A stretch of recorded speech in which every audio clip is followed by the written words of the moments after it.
Okay, oh, let's see, let me turn down the gain on my mic a little, but here we are. I totally didn't forget that I had a stream scheduled for today until like 10 minutes before the stream. I have, just yesterday got a,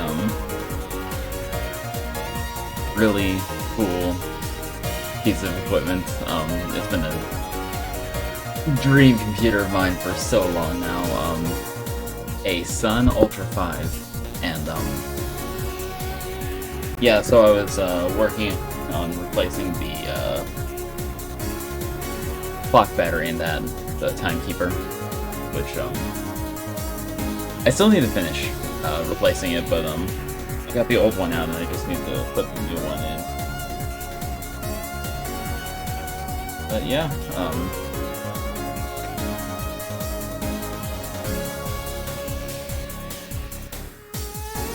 yeah, I'm just sort of in awe that I actually have one now.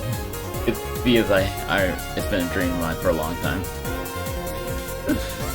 Yes, Ultra 5, the highest quality mediocrity as brought by Sun.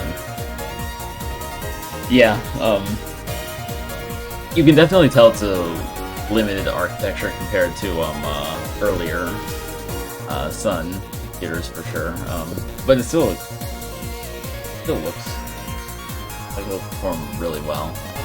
Oh.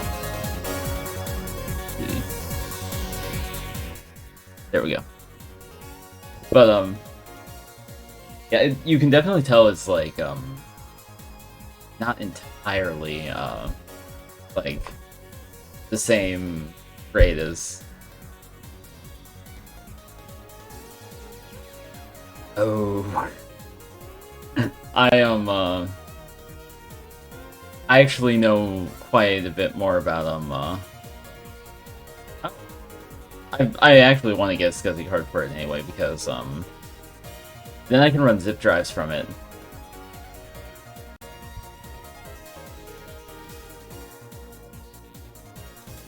But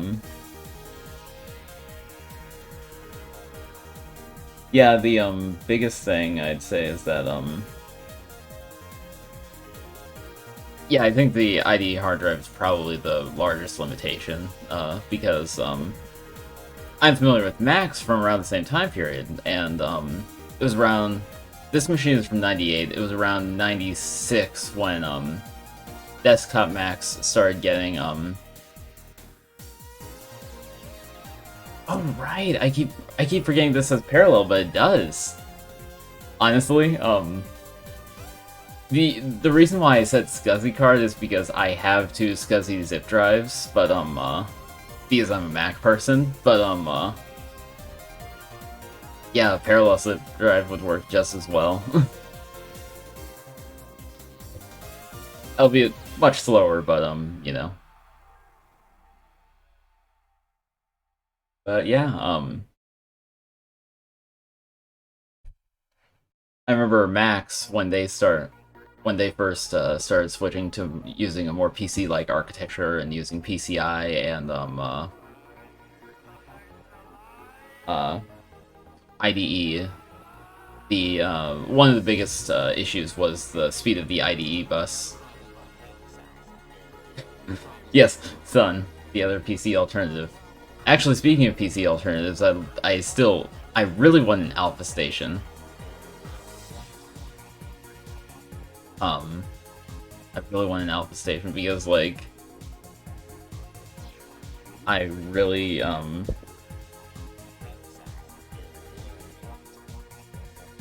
really like the idea of, a PC from the 90s that's better than the PCs from the 90s.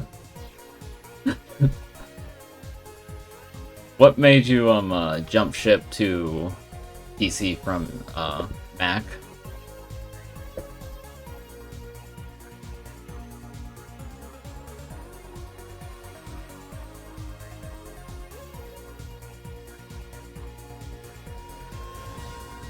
Honestly, if I can get an Alpha Station, I would totally find an Itanium computer and sacrifice it. That's how much I want an Alpha Station. I would sacrifice an Itanium.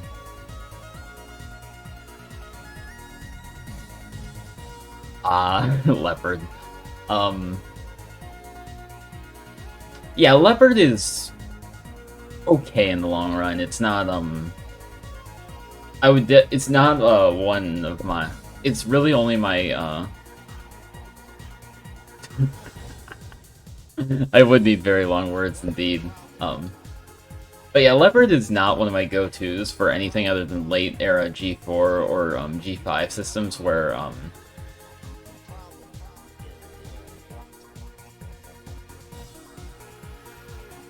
you were migrating to Linux. I still really want to try installing OpenBSD on my PowerBook G4. It's a early 2005 PowerBook G4, I think. Would make a nice OpenBSD machine.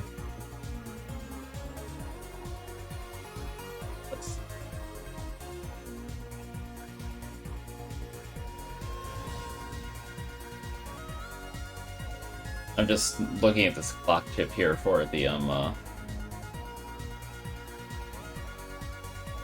the system. Oh, there's an XKCD.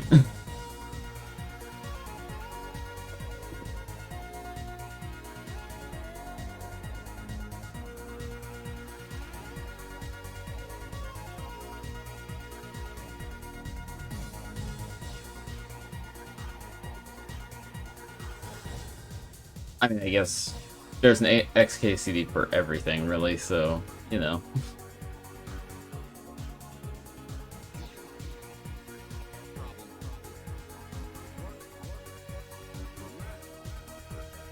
That is true. That is very true.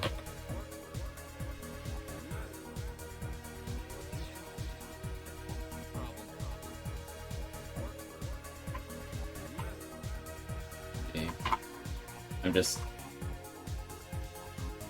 seeing if I can get this slotted in. Doesn't seem like it's going in all the way. Not sure. I might have just got it, actually.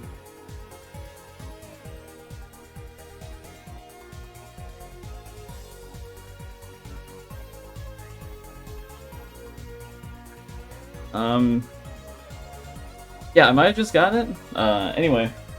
I know this is gonna be a music stream, but I'm actually really curious to see if this works, so I'm just gonna go ahead and swap to... Let me get myself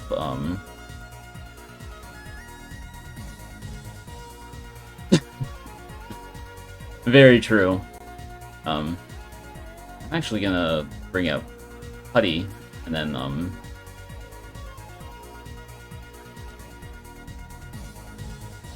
gonna boot the machine.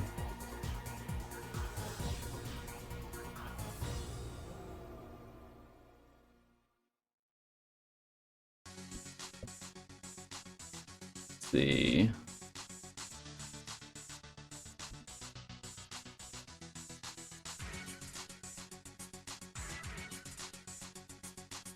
Oh, battery's dead.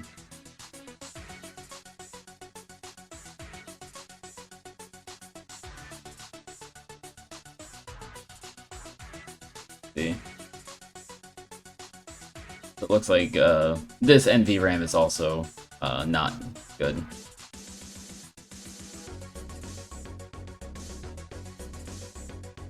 But here you see the sun booting up. But yeah, if it checks the battery right here and it...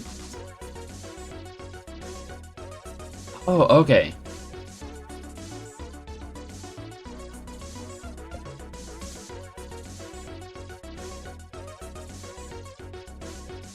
See, I actually don't have a Sun keyboard on me or any keyboard with a break key, so I'm not sure what the equivalent would be actually.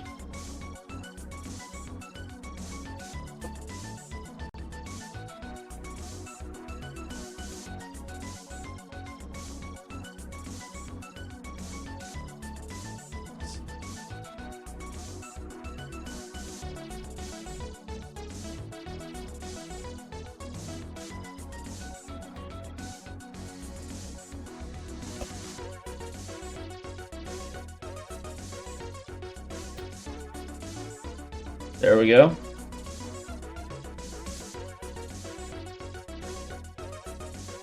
See.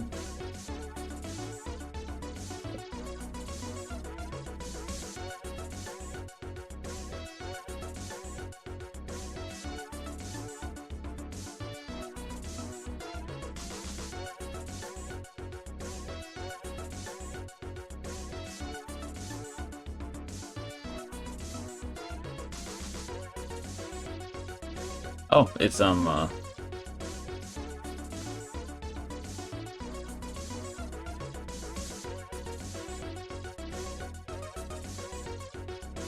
now you see it, yeah,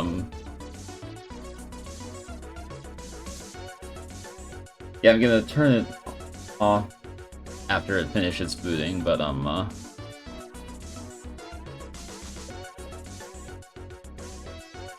what's it doing?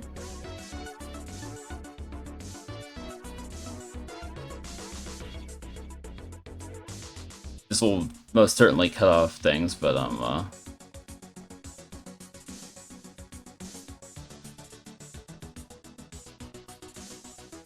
oh, device tree.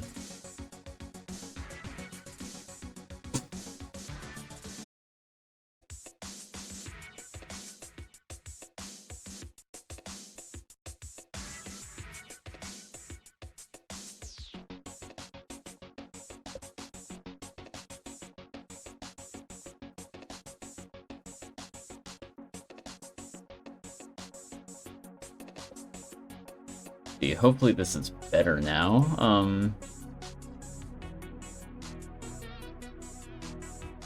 It looks like, yeah,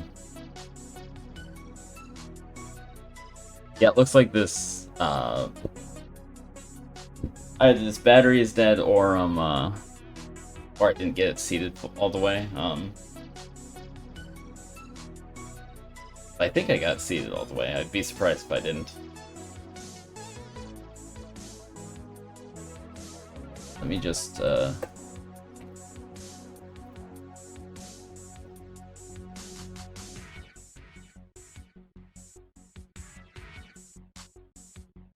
yeah, I got seated all the way.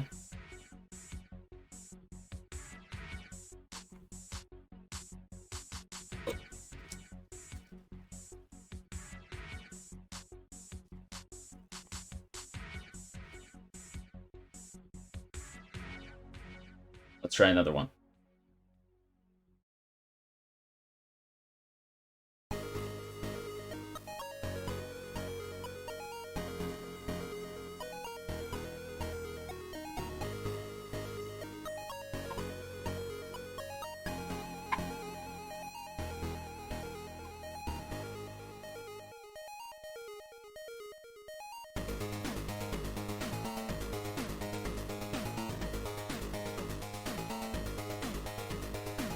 Let's see.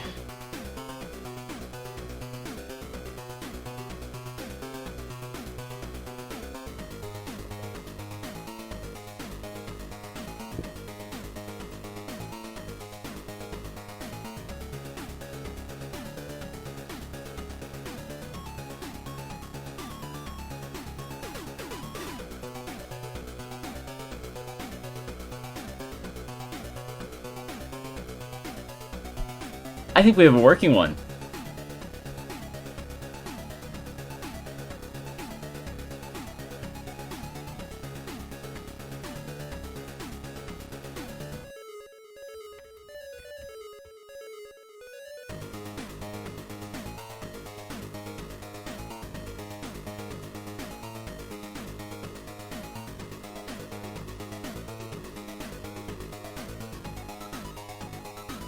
Thank you, and I'm pretty sure we have a working one.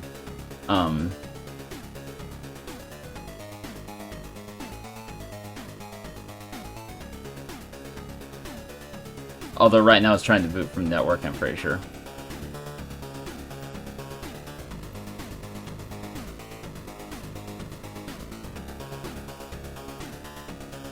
Oh.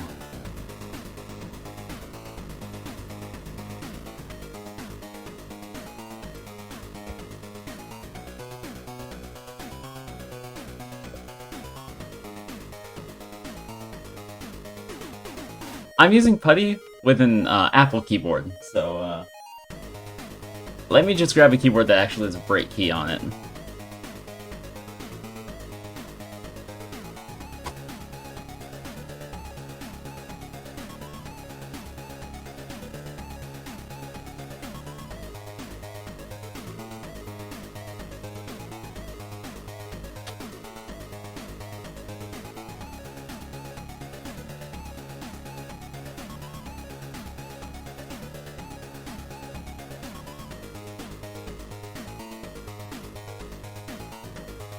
And honestly, sure, let me just stop the music. If you wanna, if you're okay with hopping into a call, that would be epic. Let me just change my...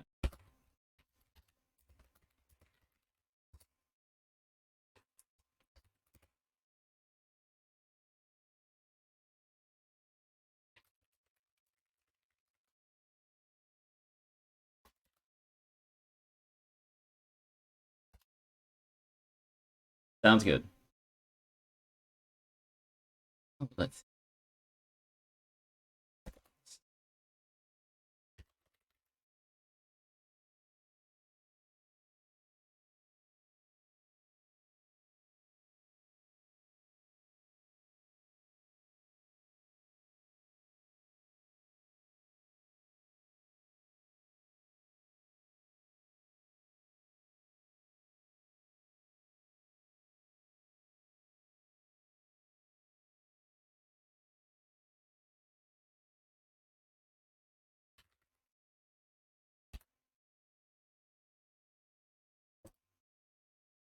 Sounds good. I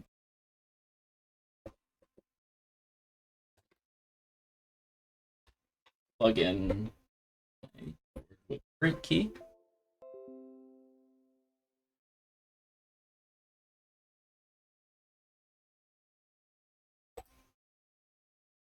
Hello?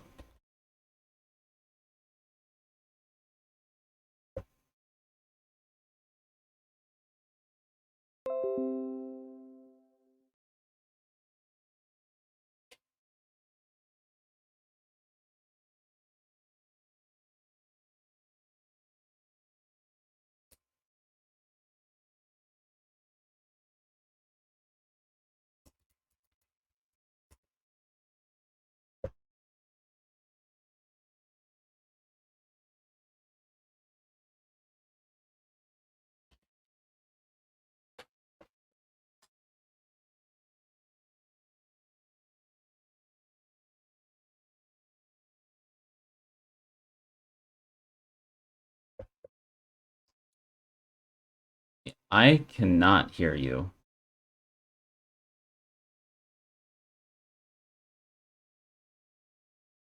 Can you hear me? On the call.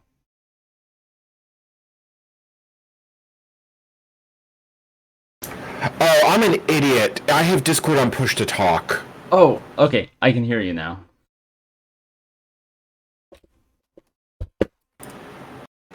I normally keep Discord on push to talk because I tend to idle in voice chats, and I forgot that that setting is shared when you do a one-on-one call. So I'm looking at the settings, trying to figure out what's wrong with my microphone. So okay, audio's hard. Hey, you sent a break. Yeah. Apparently on this keyboard it is Control, pause break A. Yeah, that sounds about right. That sounds about right. The key shortcuts are slightly different when you're over serial. So the first command you're going to want to type is you're going to want to turn off auto boot. I'll type the commands that you need into Discord chat.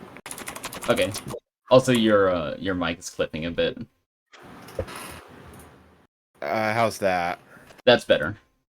Yeah, it's a new mic, so I haven't I haven't successfully live streamed with this one, so I'm still figuring out settings.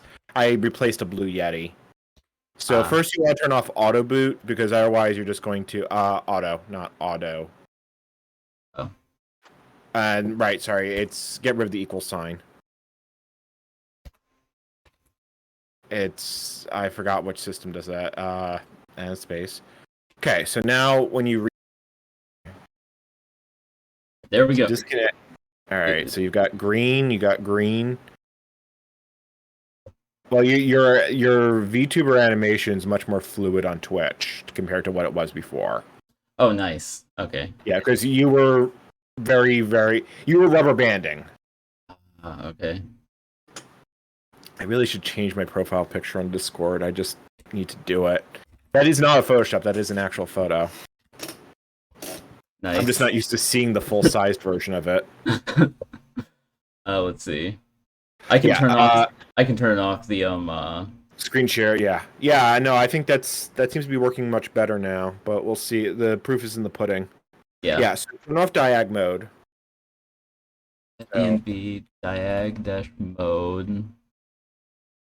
Yeah, that should be fine. Just hit enter. Unknown option. Remove the question mark at the end of diag mode. I might have to turn my system on just because I'm doing. Do print EVN. I'll type it. Okay,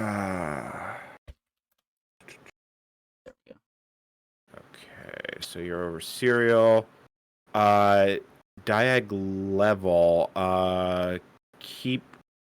Oh, it's keep going down. I think it's diag switch on some. Hit enter to see your diag device auto boot should be here. See, when it's in diagnostic mode, it tries to boot off the network by default. Press enter again. Let's see here. Diag switch. So set and then diag switch with the question mark because that's a boolean. Okay, now type reset, and then it may still give a warning about the checksum, but it should immediately give you right back to the OK prompt. Yeah. So let's see if it's happy. It's thinking about it. Bueller.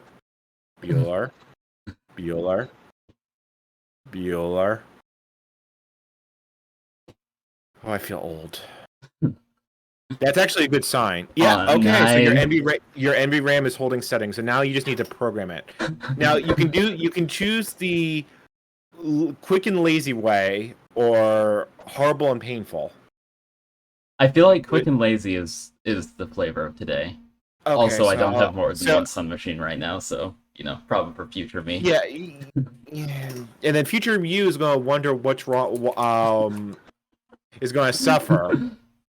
Okay, so you need to type some very, very long commands. So, to explain to the chat, Sun Systems have a timekeeper chip, and because Sun did not employ engineers, they employed people that overcomplicated things. So I guess they actually did employ engineers. The MAC address for the Ethernet controller is stored on the NVRAM, which is battery backed. There's a guide to doing this. This is an obnoxiously annoying process.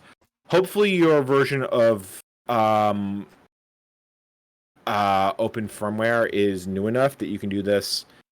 Or open boot is that you can do this with the one-liner. Although the one-liner is annoying. So you type that in, and then after you type it, you have to press Control-D and then Control-R in that order. Let's see if I can just paste it into the prompt. Probably can. Nope. Okay. It's not hard. So 8 space 0 space 20. 13 space DE space AD, and then coffee with a 0. 0.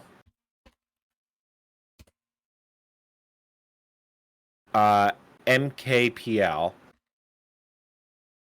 right, push enter. You won't get an OK prompt after this. So after you push it, press Control D and then Control R, and then if it did it correctly, you'll get this. Was that the other way around? I think I got that. I think I gave you that backwards. Hold on. Control R. There's a longer way to do it, but why didn't type .banner? Just see if the settings actually got programmed. Try banner by itself without the period. It got programmed. It got programmed, but I don't know if that's the right NVROM. Do .idp-ROM. Okay. Also, thanks for the follow, Dark Lord Kyo. So now you just have to get a Game Boy emulator running on your Ultra 5 so you can do your original stream. Okay. That might actually be correct. Type reset. Let's see if it actually holds. Your Ultra 5 is not bad. Yours is only slightly slower than mine, although I have more memory. Oh, cool. Okay. So it's thinking about it. If this works, it will basically be happy.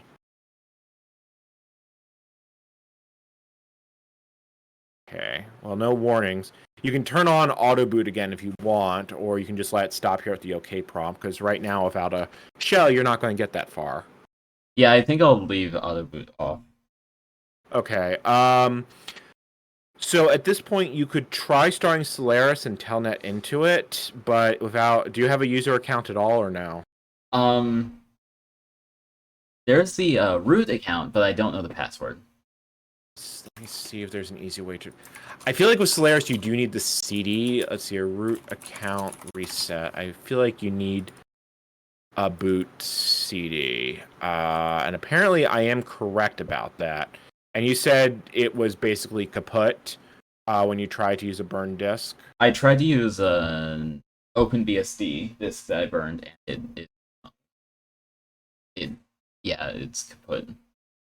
Well, did it spin up at all, or I feel like I had the images were not well labeled on the OpenBSD Solaris, because you need one is like the packages and one is the actual boot disk. Let's see. Let me see if I can find it. 7, because it should still be in my downloads folder, because I never clean out my downloads folder. But you won't be able to mount the UFS file system from there, as far as I know. I don't believe I heard it spin up at all. Is it plugged in? Let's see. Yeah, there is power coming to it. I can like eject the Well, is the actual ribbon cable plugged in? That might be something to check. But I mean, let's go with the obvious here.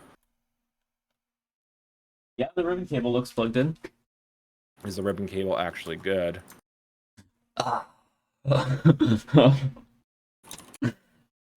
Please tell me I don't think I got rid of my IDE cables. I hope I didn't. I shouldn't have. Also, yeah. So the disk you want to have burned, and I'm assuming you did, would be, I believe it's CD71, not the install one. I burned install. Yeah, the one I have in mine is. Let's see here. Let me read the README file.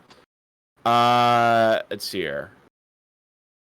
CD71, a simple bootable file system image concerning suitable to be used as a bootable CD-ROM, but will require. Yeah, that's what I believe. This is what I used. I used CD71, but install 71 should have worked. Yeah. I mean, it's 100. It's 100 megabits, so it's not the excruciating torture session like it is when I get the Spark Station out. Station goes vroom. Also, Kyo, I am I got this Sun Ultra 5 yesterday, and I'm just messing around with it. I was planning on doing a music stream, but then I got distracted, and it like. Well, no. The correct answer here is you're installing Open Sound System, and you're going to run it off the Spark. Yes, which actually this has a sound chip that's not too much of a slouch. It's My RS6000 has the same chip as a Gus card. Nice. But it's AIX. It reeks IBM bullshit no matter what I do with it. Okay, so the sound chip my Sun system has is a CS4231A-KQ. Oh, so it's a Crystal Audio chip. Yeah, it's probably my Ultra 10 would have the same chip. It's the same motherboard. I mean, your boot splash says Ultra 510. Just happens that my Ultra 10 has a PC card in it. Literally. Let me think about how you can bust in there. I'm thinking if the drive is not even spinning up, like if you do boot CD-ROM, can't read disk label, can't open package. Do devices. Let's see what it thinks the CD-ROM is. It's possible the CD-ROM drive is not where it thinks it is, because CD-ROM is an alias. It doesn't. That's you see how you have that long boot to ingest. If you go to Twitch, oh, they don't have that option anymore. There used to be a way you could tell it to use a different point of presence. I think your internet is goofed up. Probably. I've been meaning to talk to the cable company about getting a new modem because it's almost definitely Just hit remote. that and see if you're dropping packets. I mean, the other option is you could drop your frames per second, but if it's going all the way to 0, it means the connection's resetting.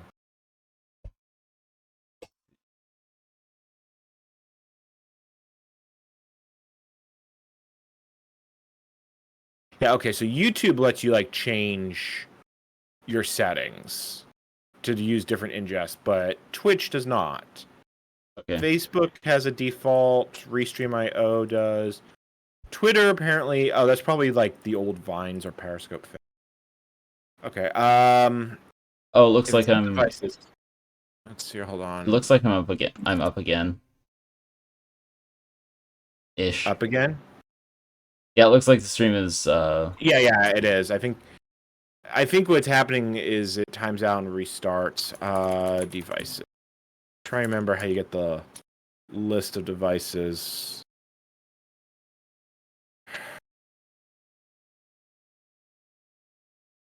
Maybe it's dev alias? Show devs. That's what it is. I should know that. Alright, let's see if we can see. Hyphen. Oh. Always forget that Hyphens exist for a reason.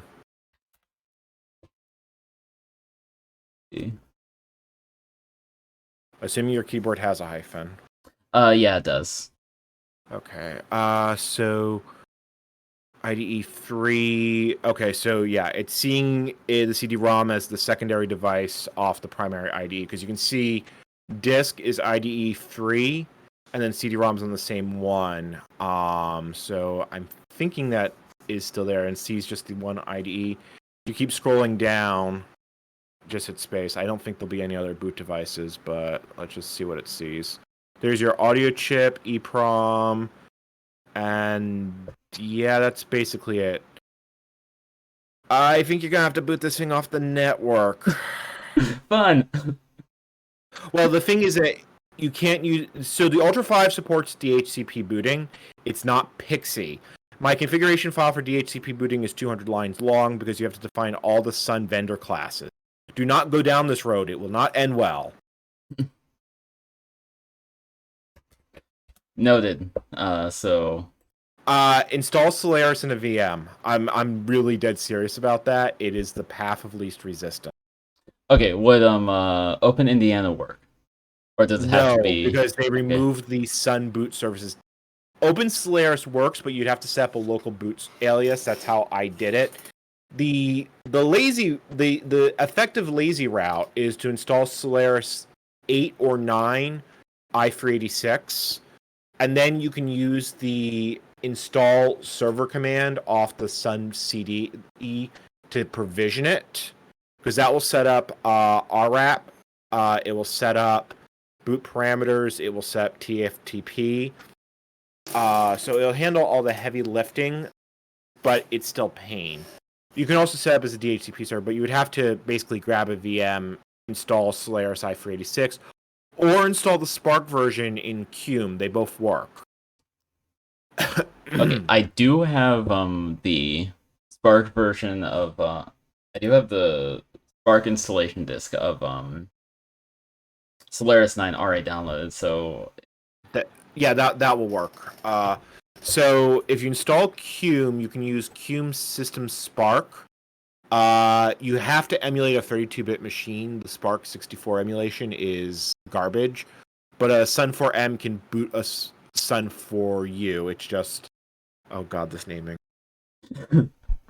I'm face palming because everything in Sun's lineup was a pun. How do you start a dead Sun system? You jumpstart it. just kill me now. That's a pun for my next video. Nice. Oh I yeah. feel like what were you saying? Yeah, if you want to grab Cume, the thing is you have to set bridge networking, which is like fighting a bronze colossus with your bare hands, only more impossible. Okay, so in second one, maybe x86.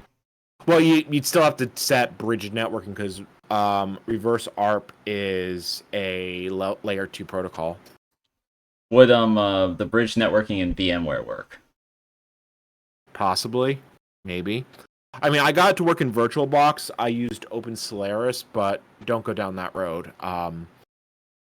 There are regrets.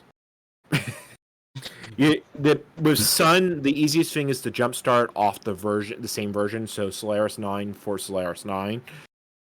Don't try and do old Solaris with Solaris 10. So if you grab the x86 version, you throw it in VMware, assuming it will run, which is Solaris has some quirks, and that's the story I'm going with. Yeah, that could work. Okay, so I think I found the x86. I'll just boot up a download manager to get it done very quickly. It's not even download manager; it's just download utility. REO2C. Mm-hmm. Yep. Yeah, you can do it from Open Solaris. That's actually how I got my Spark station, my Ultra 10 going again. That was a mistake. That was very much a mistake. I later tested it, and it would have been like 5 times easier if I had just done Solaris 9 to Solaris 9. 8 will actually run better because Solaris 9 is kind of laggy, but right now you need to get into it to get that root password reset, and then I'm assuming you're going to want to dump out the file system. Yeah, that's what I'm thinking. Yeah, because then you could do bootnet-s to drop to single user, and then you can DD out the disks and then tar out all the files, because that's how I do it. Because this Solaris 9 should be able to talk to any NFS server, and the boot disk has NFS support built into it, so you can do it from the boot environment. Sounds good. Okay.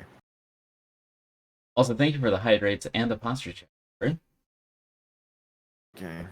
How can you do a posture check with a VTube avatar? Is it really that accurate? Not necessarily, but it's just a nice reminder to no. Spines are optional. I wish, because then I could just like think in front of my computer all day and not have a care in the world.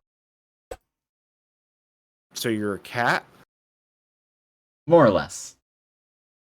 Meow. Yeah. Meow. Meow. Yeah. Great. Now I'm going to have to put my cat ears on. Let's see. Okay. Even when I'm not on my own channel, I somehow find myself with cat ears.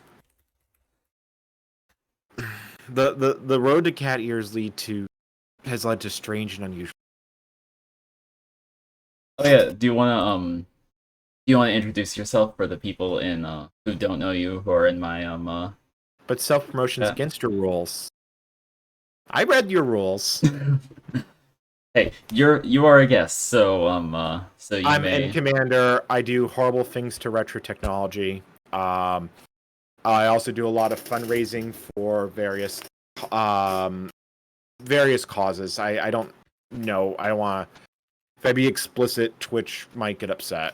But I'm over on YouTube as YouTube.com/C/Ncommander. I recently did this entire video about getting Doom running on a very expensive piece of IBM hardware. And I don't know how I made an hour-long documentary on running Doom on on an RS 6000, because this isn't something the world needed. It was a very It, interesting video. yes, but it's not something the world needed. It's like I don't know. It's like whenever I watch Action Retro, I see more views of the back of my head than I do on my own channel. Because every one of his VCF videos, you can see me in it, and he usually has a picture of the back of my head, which is really weird because he'll put. Yes. So it's both cursed compute. So Action Retro's channel is cursed computing and checking to see if I'm going bald. Like I'm going to be able to watch his channel to watch my hairline.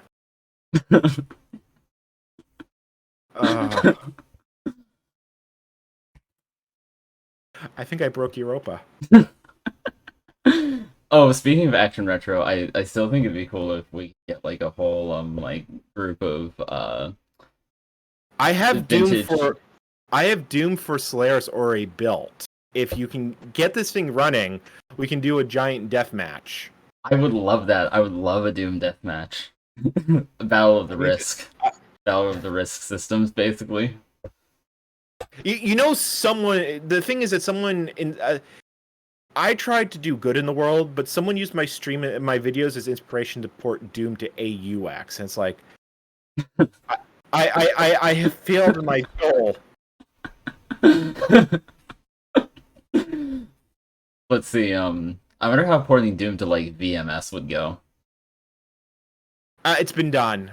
Real Doom to yeah, VMS.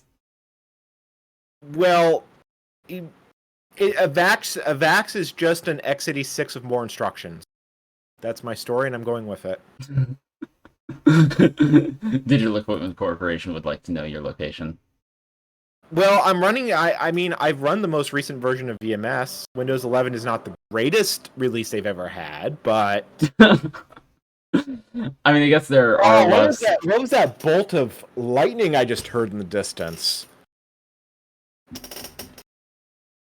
I swear, you probably have one deck employee in your chat, and they're going to hear that, and then they're going to poke me with a spork.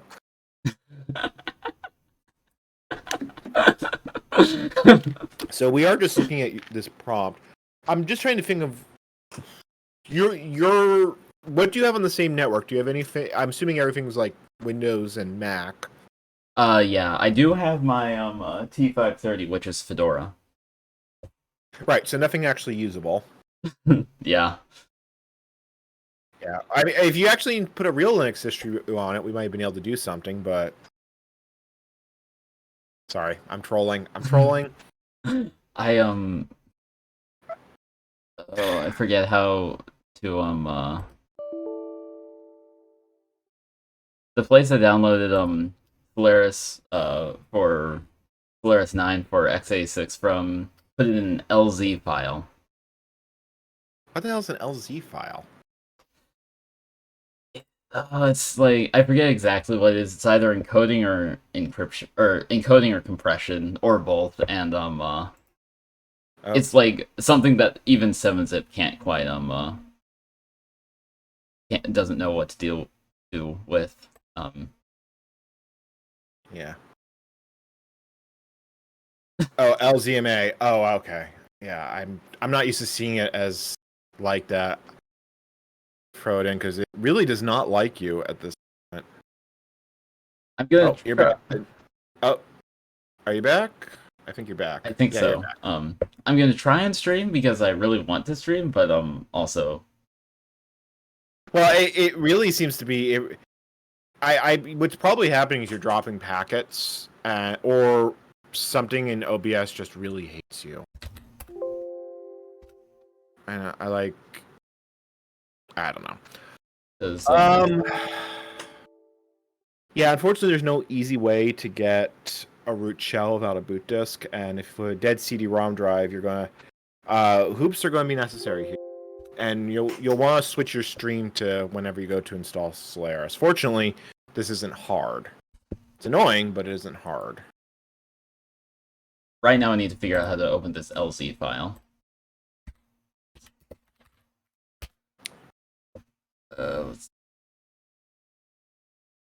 LZip. Can I just like get I have no idea. I'm on Linux. So I expect this is a Unix thing, honestly.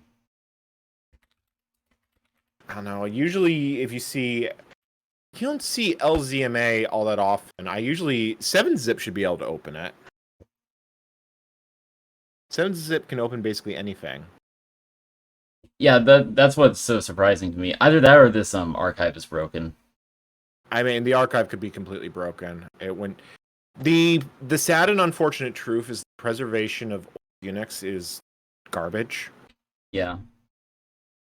Like when I did Internet Explorer for Unix, because that is a thing, I had to go through like 6 different archives of SunSolve, which was the old Sun patch service, to actually find one I could install. Because Sun has this really wonderful feature that if you install updates and then develop software, your program is now dependent on those updates being present, because ABI compatibility, because future compatibility is also important, and Sun didn't quite get that lesson. But to make a long story short, I had to track down all the patches, and then after that, I had to go for like 6 archives to find the 7 patches folder. The only other way I could think you could get remote access is if you let it boot up and then see if there's like a service you could get in if you wanted to pen test your way into that system. But that just sounds miserable. I wonder if there's a boot floppy you can use, although I can't imagine that anyone still makes... NetBSD might. Okay. It's... Because, actually, how big is the mini root? Because maybe you can make 2 boot floppies? Like... Oh. Thing. Yeah, I do have a floppy drive. I do have a USB floppy drive. Like, because that'll at least let you DD out the image, and then you could extract the password file and run it through Hashcat. Yeah. It's not exactly an elegant solution to the problem, but it would work. Oh, you know what I just realized? What? How would it work to pull the hard drive and plug it into a system and then remove the You could use that to DD it out. I don't know what can actually mount. Solaris 9 would be Unix file system, but Unix file system compatibility is a real hit or miss. Linux might be able to mount it, then again, it might not. I've really had not a lot of luck with these things. Yeah. But do you have an adapter? Yeah, I do. Yeah, I do. Well, Also, LZip is getting me nowhere. Well, rip its heart out and plug it in. Sounds good. Yeah. Because at that point, if it's a 20 gig hard drive and you're reading it out, even with a USB 2 reader, you'll have it in 20 minutes. At that point, you can if you can't mount it, you can look through strings for the password file and run hashcat on the password, assuming it's set. Yeah. I mean, that's one way to do it. Because Because ultimately, what you want to do is you want to be able to mount the hard drive and then get the files out. Yeah. I'm just trying to think what else could be done. I mean, Let's see. I'm thinking you're without a CD-ROM drive, your only real option is going to be the jump start. Because this is what I had to do to get mine running. Because I have a CD-ROM drive, but I didn't have a copy of Solaris on CD. And I don't want to risk the wrath of Oracle. That's fair. Yeah, because I have Solaris 9, but it's on DVD, so that's why I went down the rabbit hole of jump starting it. Because like I said, I have it. I have all the licenses. I just have it in the right form. Let me see here. I'm trying to think what else. Like, does NetBSD Spark 64 have boot disks? Because NetBSD tends to still support like painful installation methods. Boot blocks. I mean, that's actually probably not a horrible way to do it, because NetBSD probably is. You know what? I'd say just throw NetBSD and follow the diskless guide. Okay. Like grab NetBSD AMD64 and install it, because NetBSD has really good documentation for diskless, and diskless booting Sun OS is hard. But you can start, if you can boot NetBSD off the network, then you should be able to get Solaris to run off the network, although it might have indigestion. But this would still let you image out the drive. Yeah. So you said NetBSD might be the way to go. Like, here's the document. I'll send this to you. You might want to put it on the screen or not. But this is the NetBSD guide to NetBoot, which basically is everything you need to know to NetBoot a Sun. Solaris is a bit different because Solaris requires you to go through additional hoops than this, but NetBSD is pretty flexible. Like, if we go to NetBSD Solaris UFS mount, can this actually...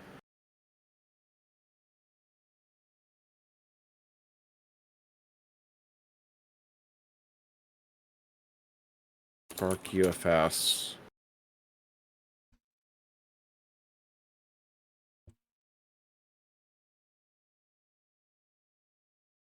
Yeah, it doesn't look like NetBSD can mount in Sun disk images, which is unfortunate. You'd still be able to DD it out, though, so I'm not convinced that this is a bad idea. But Jumpstart needs boot parameters. I know that for a fact. okay. Like, it won't run without them. I almost feel like I should just upload my VM so you could use that one, but that's a massive image. Because I installed a lot of things trying to figure out how to get that to work. Alright, let me see. Like, I feel like... Why didn't I download Did I download install, or did I just do it all off the network? Oh no, I did actually grab install 7.1.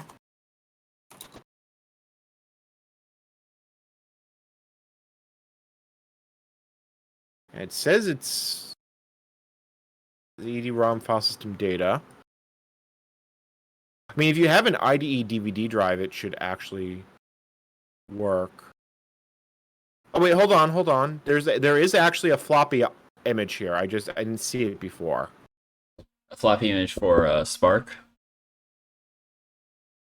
Are you still there? Me?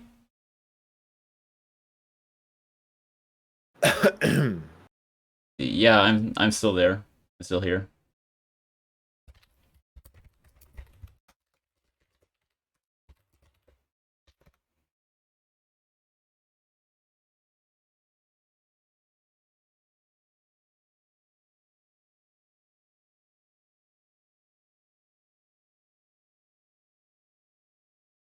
No, I can't hear you. Oh, huh.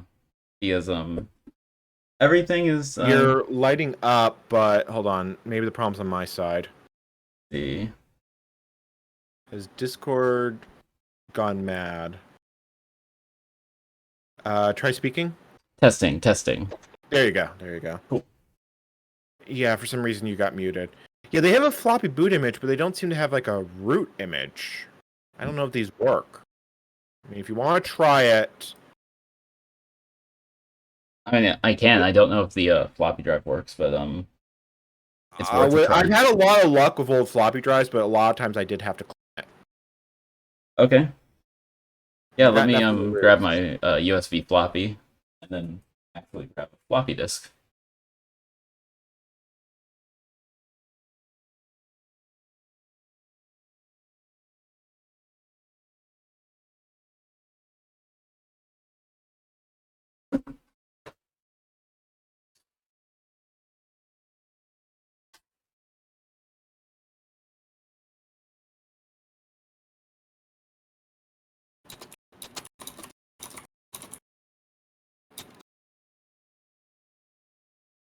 Okay, so I have floppy drive and add a floppy disk in it, so I'm gonna see if that will be a good floppy disk to use. And the image is high density, right? Yes. Cool. Incidentally, I just plugged you in my Discord. Oh, thanks.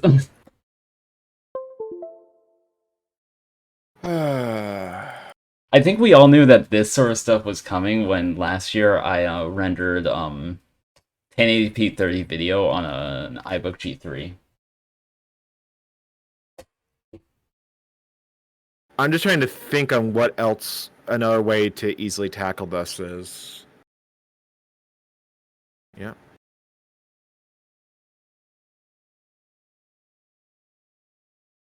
Okay, cool. Yeah, the floppy drive is clean, or the floppy disk is clean. Good for array. Okay. Because at least we could see if it'll boot, although you also probably will need the mini root image, but I want to see if this even starts before we try going down that road. Yeah.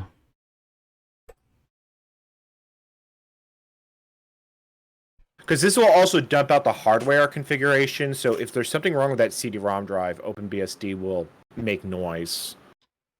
Sounds good. And I need to see if I have awesome, I have raw write, so I can just write the floppy image there. Floppy image goes brrrr. Oh. Oh yeah, I'm really loving my trackball. Is it wood grain? Sadly, no. Sadly, no. But it needs to be wood grain. So much wood grain, so much wow. Yes. So I'm just gonna go and boot up the. Oh, yeah, I'm thinking the easiest way, if you really want to get Slayers running over the network, I think you're just going to. I mean, technically, like I said, technically speaking, you can run boot params off NetBSD, but I mean, I'd have to install it here locally, and it's like that requires actual brain power. Because you use reverse ARP to get an IP address, then that uses boot parameters to find the jumpstart server. The jumpstart server has the NFS root. NetBSD's diskless boot is a way oh.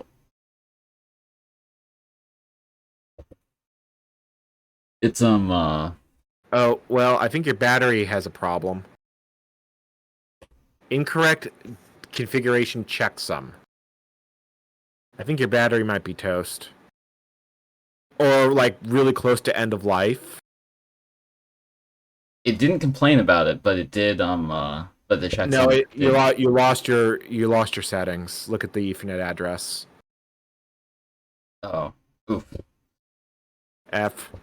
Yeah. That probably means it's the invalid size because there are some known clock chips. That or the checksum didn't get written correctly at all, but it was working when you did a reset, which told me it got programmed. And then when you physically flip the switch off and back on, so you need a different clock chip. Okay. see, I have two more I can try. So uh, I'll try that eventually, but for now I'm just more concerned with getting the Yeah, well, put the disk in boot floppy. and I think raw write, yeah, raw write is done. So You don't have to worry about programming it right now. Just see if it boots. If it boots, then we'll worry about it. floppy is in.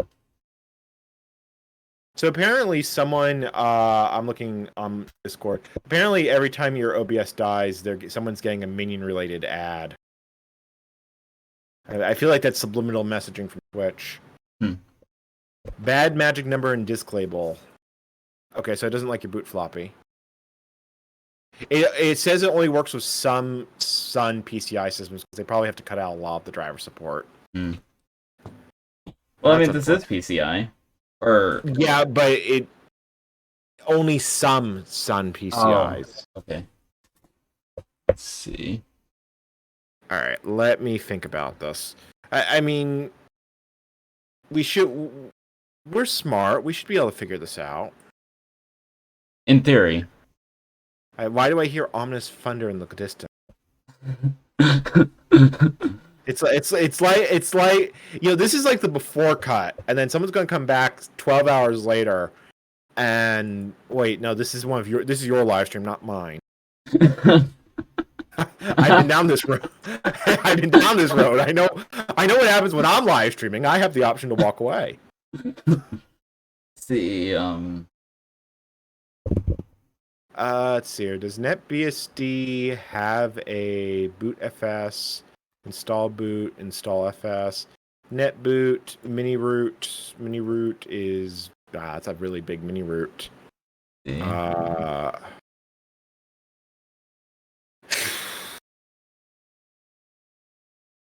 Difficult to talk. This is not an easy thing to talk someone through. So options at this point is like any version of, if you want to try using Qum, I mean, bridge networking is a giant obnoxious thing to set up, but that might be a less painful road in the end game. Let's see. What do you know if OpenBSD has boot floppies available? No, I just checked. NetBSD does not. Okay. So yeah, I think I think a virtual machine and netboot is the way to go. The question is what to netboot? Because I'd say well, if you want netboot NetBSD, it's probably the easiest. But you probably won't be able to mount the file system. That being said, you could probably take the disk image and then throw it in a VM and then like use that. Although that may or may not work now that I think about it, because no, actually that would probably work just fine now that I think, because you could load up Qum, have it boot from the CD, and then give it the hard drive, and then you could just read it out over NFS, because you don't need bridge networking for that. You just need bridge networking for netboot. okay. But you'd still have to SEP and install Open NetBSD, and then you could DD it out. Although I honestly just hook up the hard drive. You know, why if you've got the adapter, hook up the hard drive. We could just load it up in an emulator. Let's do that. Yeah, let's see. Oh no, well, you won't be able to boot it because it's a 64-bit image, but you could still read it out, and then like there are ways to do this. Yeah. It might not be a bad idea to get a netboot setup running anyway, because I do want to install like Solaris 7 and Solaris 8 eventually. Right, but if you're going to do that, you're going to want to install from Solaris, which means you have to get Solaris installed on something. Yeah. Oh yeah, good point. This is a shaped like itself sort of problem. Yeah. Chicken or egg at its finest. Well, it's Sun's engineering department. Oh, let's see.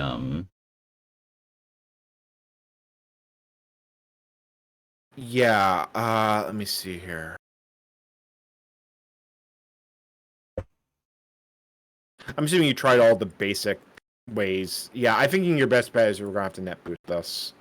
Okay. You're gonna have to jumpstart it, which means you have to make a jumpstart host, which means, well, it's nice knowing you, Europa. You will join me in madness soon. First things first, I assume I should reprogram the Well, it's semi moot until you have you have to build the jumpstart host first. It's moot okay. until you have that. So let me just I mean, you could technically use Open Solaris, or let me see if any of the Illumos ports have the boot services. Because I was able to do it with Open Solaris, but it was not easy. Because normally there's a boot script. There's a script called install site server, which does the really obnoxious parts, but it doesn't work correctly on Solaris 10 and later. It'll just strut around like it's done something, but won't actually have done anything. okay. But for Solaris 9 it should work. It worked. It worked when I tested it on Solaris 7. The difference is Solaris 10 vastly over rewrote the service management. There's no like DFS tab is no longer used for NFS. Ident is depreciated. Solaris 10 was a very large architectural overhaul. I assume that's why it's still supported. As a zone, yes. Although it's going out of support January of next year. It's had a good run. It's been there for 22 years. It's old enough to freaking vote. I might install Solaris 10 on my Ultra, like as like a way to see it off, even if it's not like, even if it won't run well. should run on that. I haven't actually tried it, but I believe the all the Spark 64s are, except maybe the Ultra One is still supported. Yeah, I think it should. Yeah, I'm pretty sure I checked and it should run. And then I'd get the Java desktop system as well. You're still gonna have to find a 6-pin a Type 5 keyboard for that thing. Good luck. Yeah, Good luck. Thanks. We're all counting on you.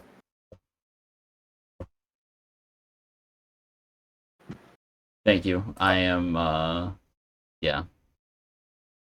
I'll be back in a moment. Okay.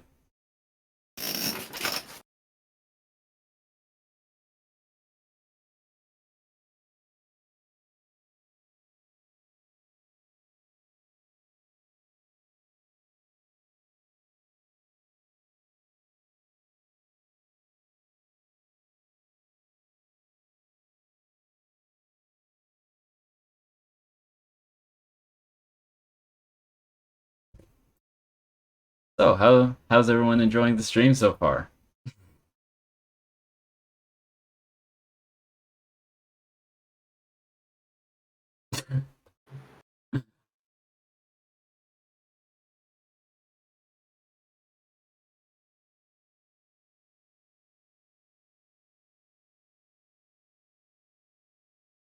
Yeah, let's see.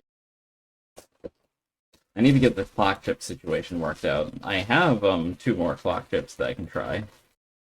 Hopefully one of those. I'm back. Welcome Honestly, back. I wouldn't worry that much about the clock chip until you actually have it running. Like, I didn't bother with my clock chip until I had it. Because you can still use it fully without replacing the clock. Yeah. Alright, so I'm debating. You know, if you really want to go down, the problem is the open Solaris route is pain, suffering, because you have to set up a local mirror for the packages, which is why I'm not recommending it. and my VM has so much crap on it, I would have to clean it up to the point that it would be easier to rebuild the damn thing from scratch. Like, if I had been able to plan for this, we would have been able to do this live in real time. I might have even hosted it on my channel. We could if you want, we could make this sort of like a an ongoing project. Yeah, I mean, I could do that. We could definitely try and get the Ultra 10, your Ultra 5, because I mean, I literally have just gone down this road with my Ultra 10. It's the same damn machine. No, really, the only difference is that the Ultra 10 came with a 3D accelerator and it's in a tower case. They take the same firmware updates and are otherwise identical. I think the Ultra 10 also has the space for the UPA card, whereas the Ultra 5 does not. I'm pretty sure. No, but you should have the slot for it. I do. It's Yeah, you just can't get it in that case. Yeah. I mean, technically, I could if I didn't put the top on. Now, I thought this was a PG-13 stream. Oh.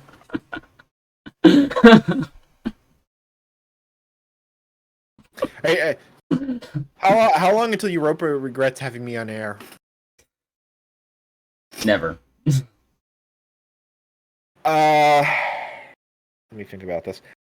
I mean, if we want to see if we can get any life out of it, then the easiest thing is probably to set up NetBSD in a virtual machine, and then we could net boot it, and then we could tackle the nightmare that will be installing doing the jump start. I leave it up to you. I mean, it's just hard to talk someone through. It's like, if I had... How do you want to handle this? It's your system, it's your project. I mean, I think I don't really have any specific like way I necessarily want to handle this, because I've done a lot of reading, but I'm completely new to like actually working with these machines. So Yeah, well, the easiest thing to do would be to, if you want the proper Sun experience, which I don't know why you would, glutton for punishment. I'm remembering it's PG-13. It's not my stream. Be good. It's... Let me think about this. The best way to experience it would be to install Solaris 9. Oh, well, Solaris 7 is what it would come with.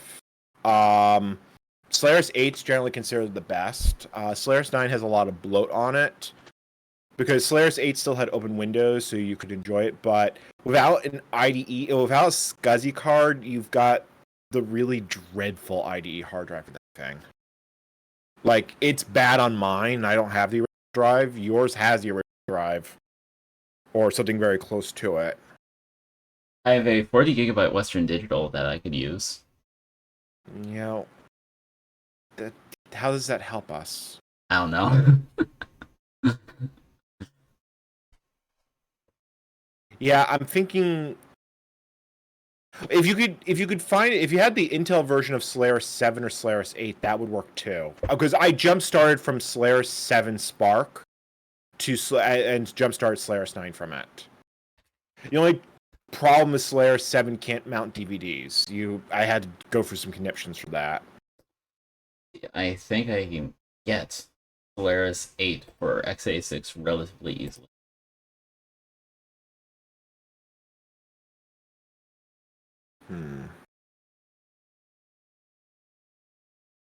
I mean, the other thing is I could try building a NetBSD image while you do that. I don't know how much longer I'm going to be away for. Let's see here. NetBSD. Spark 64.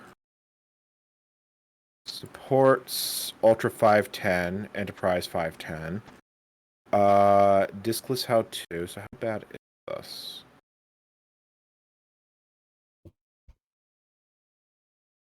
Also, my water cup is resting on my Sun Enterprise coaster. Okay. And I have a Sun Microsystems travel mug that I'm using as a pencil holder. Someone really likes their Sun systems. Yeah, can you tell that my mom worked on Sun Systems in the 90s? You know you're going to talk to her and say, so how do you set up NFS Plus? And then you're going to get to watch her die inside. She she didn't work like on the technical side. She worked with in GIS. So there was a tech person who did all the technical work, but So just to ask them how FlexLM works, that would probably cause uh, the flashbacks. oh yeah, she describes me exactly how every year the tech person would have to come in from out of state and like run updates and renew the licenses on ArcInfo. Sounds about right. Yep. Here I'm just right now. I'm just reading the diskless guide because I mean we're just right now staring at an OK prompt and talking. Yeah, let's see. So the Solaris 8 will be installed in a virtual machine. Yeah, because then well, the Sun approved way to do this question mark is you install any version of Solaris. Now, theoretically, you're supposed to install updates, but I'm not going to subject you to that horror. And then you put in the Solaris 9 disk. And on the Solaris 9 disk, there's a script called install site server that will copy the entire CD to the hard drive, and then it will set the boot daemons and more.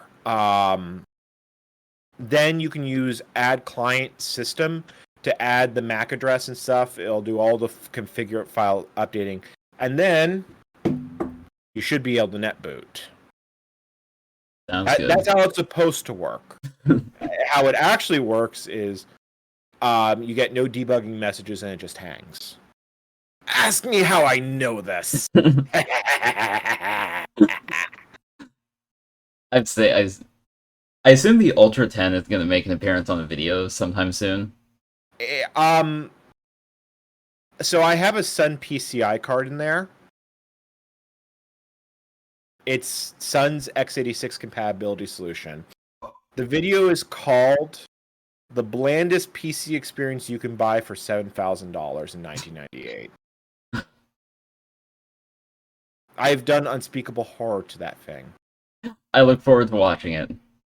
Yeah, I've had a bad series of health days. I mean, today wasn't horrible, but it's been a pretty crap week overall. It's going to be a 30-minute long video when it's done. I just have to actually finish the damn thing.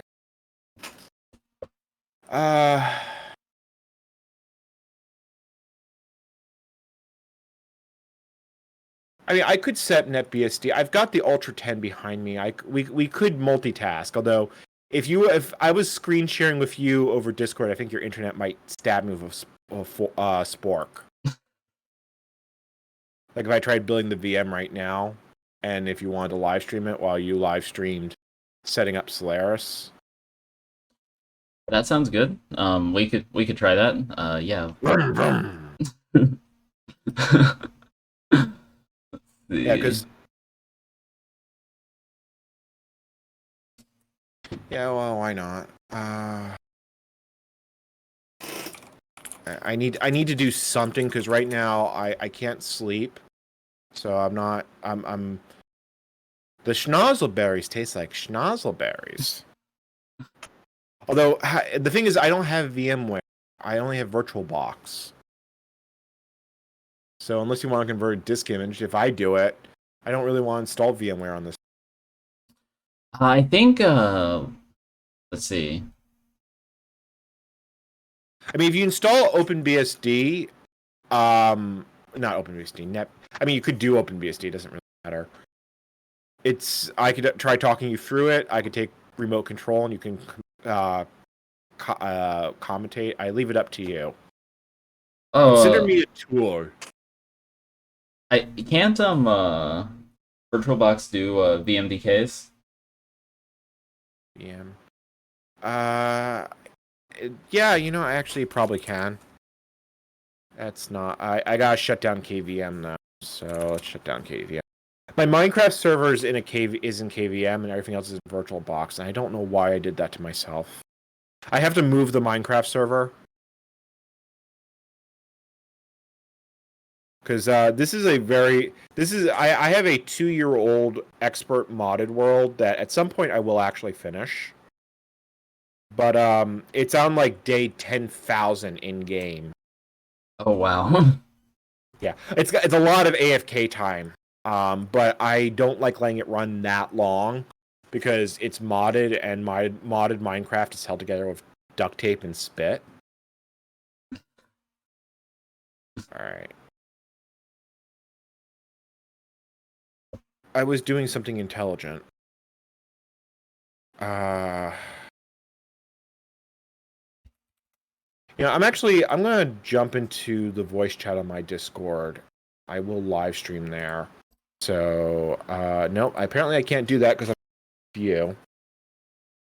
I probably have to set up a stage on Discord because it's YouTube, or not YouTube. Bananas. Yeah, that's the word I'm going with. Let me grab an AMD 64 install image. Okay, so that's going to download. Let's see. Solaris just finished for me, so I can extract it and Well, if you extract it, then I'll just commentate on your installation. Besides, I'm enjoying watching you go mad in real time. I haven't gone mad yet. That's what she wants us to believe. So far, things are going pretty normally for computer projects like this for me. Man, I wonder what that's like. I'm just thinking of all the pain and suffering I've had in this chair. But I just get to commentate on this one. I'm not on the hook here. I hope you enjoy my pain. Forget the Solaris you know the comparisons I've made to retro computing in my Discord. Yes, I do. Let's see. Solaris 8 requires a boot floppy, doesn't it, for PC? Oh yeah, it probably does, doesn't it? I actually don't think I've ever installed the i3. I probably have. It's like probably been 6 decades though. Oh, maybe it doesn't. It would be right in the time period of. I mean, just try it and see if it boots. Oh, I just accidentally started my different virtual machine than I intended to. Well, make sure you moved your screen capture.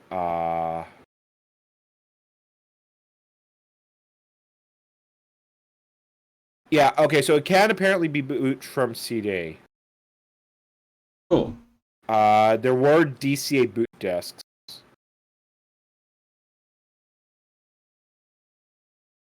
Okay. Yeah. So now it's time to move yeah, because you would have gotten multiple disks. You don't need the full set, you really just need the core system. There we go. Hey! Zoom in. Make it big. Make it big. I think I need to get a new PFP. Because I've had this one since before YouTube. Alright, so just hit F2. Sounds good. F2. Alright. Okay. It's probing. Okay, hopefully it's going the worst part is when it goes belly up in a virtual machine. There's nothing wrong with your hardware. Yeah, like you have a Windows sound system compatible sound card. Okay. F2, you don't really care. Does see Ethernet, which is a good sign. That's the one thing we did care about. Yeah, and I made sure to set it to bridge networking. Okay. See. One of the identified devices. That would be the CD, I think. Or yes, unless you want a It would be an interesting. It would be an exciting. No, you want to boot off the Net boot inception. space, and then that's what Apple does with their internet boot. Oh, fair. Okay. That looks like X starting up. Oh, wow, that's tiny. So still in VGA. So now we should have. Now we're going to see open windows, not to be confused with closed windows or X windows. And then you're going to get to install an operating system with a Java applet. Fun. Fun. Very fun. SunOS release 5.8 starting up.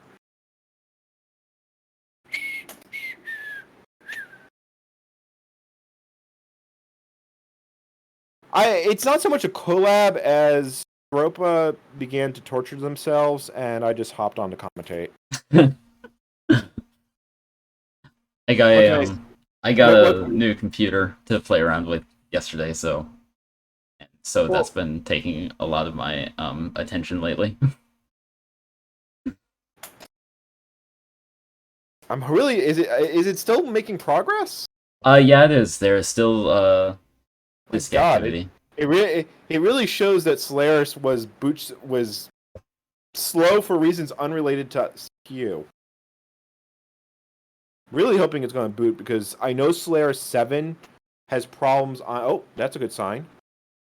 Hey, there we go. You're in the kernel. Why is it looking for? No, you're not trying to jumpstart. That's the jumpstart message. For some reason, it's trying to look on your network. Why is it? It should time out and go back. The thing is that SunOS is so old that it predates DHCP, so it has lots of really cute backwards compatibility. It should time out.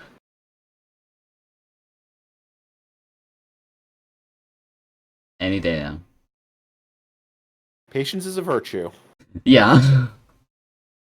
Trust me, using your Ultra 5, you're going to learn patience. You're going to find lots of time to meditate and think about your.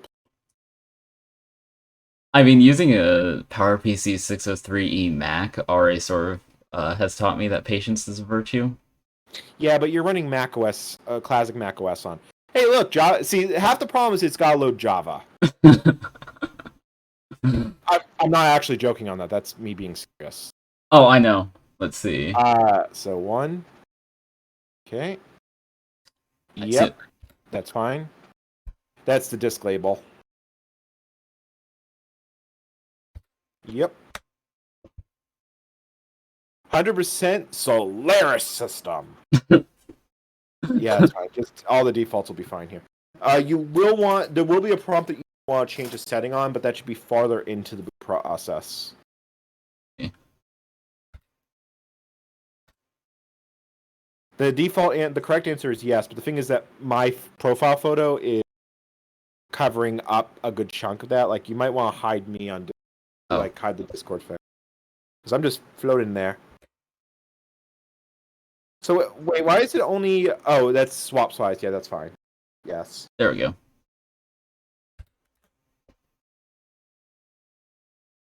Help! I no longer exist. Out of sight, out of mind. I'm just a voice inside your head. Oh no. Feed me.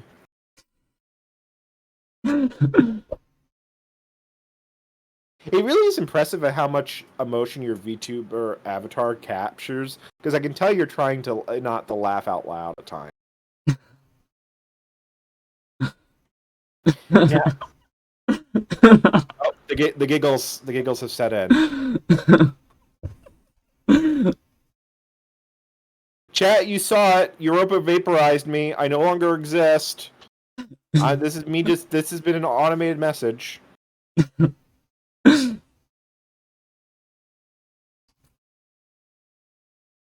So hopefully, if we do this correctly, your mini root will grow up to a full root, and then you can use that to root the other box. All the backdoor access you could ask for. Awesome. I'm And not then sure. meanwhile, someone is talking about. Hold on, I got responses on Discord. I'm sure a doctor can help with being vaporized.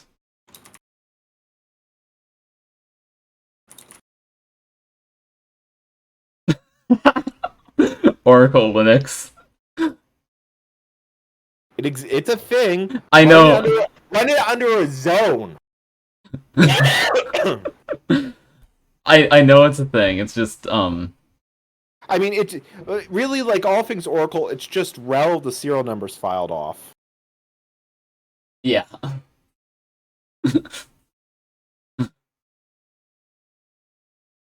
Meanwhile, apparently we're having a rehash of microkernel debates in my chat. I don't know how my Discord ended up with an dedicated channel related to operating system development, but I have been told that communities follow their take after their leader, and I like pain and suffering, so it it makes sense.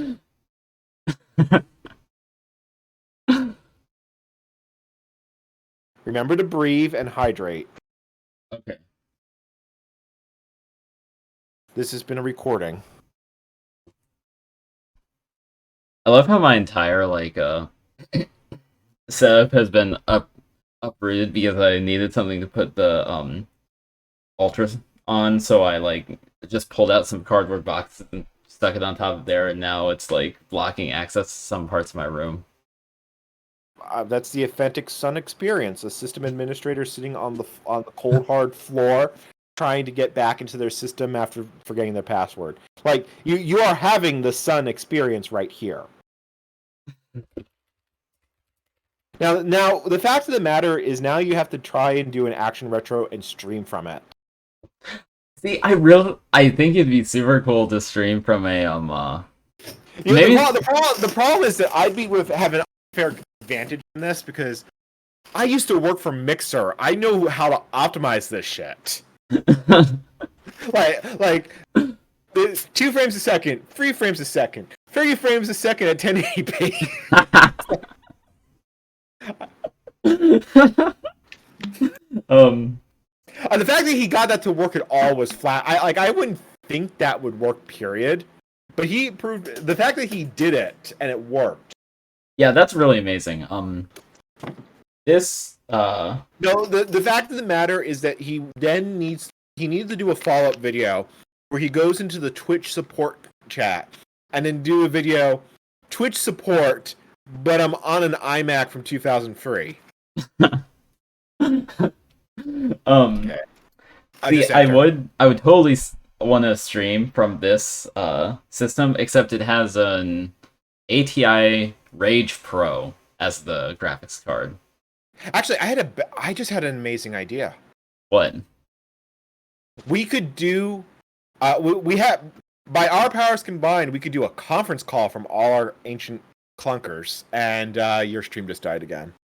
Oh. Excuse me. Oh. It was going so well until it wasn't. Yeah. Oh, it looks like it may be back. Oh yeah, you're back. Cool. But so what were you saying about a conference call? We could all do a conference call. We could I'll get the RS6000 out of the IBM telephony stuff. You get the Ultra 10 out. Action Retro can run old Mac OS. Mac 84 I know has some neat old Macs. God, this sounds like a horrible idea that we do it for some charity. Like I've met Sean in real life. He's fun. But yeah, aren't you a mod in his Discord though? Like I'm in his Discord, but I'm not there often. Yeah, I'm an admin. That's fine. Okay. By the power of Grayskull. Let's see. I also have It amazes me how different this is. I need to get Slayer's Power PC edition working because that was a thing. Oh yeah, I that's something that I really want to get up and running. It only runs on a handful of RS6000 models or very rare Motorola stuff. I've got a prep RS6000 box now, the Model 140, not to be confused with my Model 150, because IBM. It will run Windows NT for PowerPC. I have the compiler for it even. I have a bunch of MSDN CDs. Okay. I have to say, I'm still so salty that the Spark port of Windows NT got canceled. Never existed. It does not. No, if you go into the header files, you can find proof of the Intel 860 port. You can find the Alpha 64-bit port. You can even find Motorola 680 EXO stuff for Microsoft's cross development stuff. There is no mention of Spark in that. It never existed, or it never existed in the main line. Yeah, there's Oh, go ahead. there's like one press release about it, and that's it. Well, Mainwin, who did Internet Explorer for Unix and had other stuff, they ported the core Windows libraries to Spark. Like I have user32.so. Oh, you'll be able to run Internet Explorer for Unix on this thing. Oh yeah, nice. And Visual Source Safe, it has Solitaire. And Acrobat for Solaris. Yep. Yeah, like I said, it's not be prepared for a highly mediocre experience. I am yeah. The nice thing is that I will be is that now for the OS that I'm on the dev team of, we will be able to we have a Spark development system now. Well, aren't we setting it up right now? Yeah. Yeah. My God, oh God, I've gone back to my old job. This is my old job. Doing platform enablement.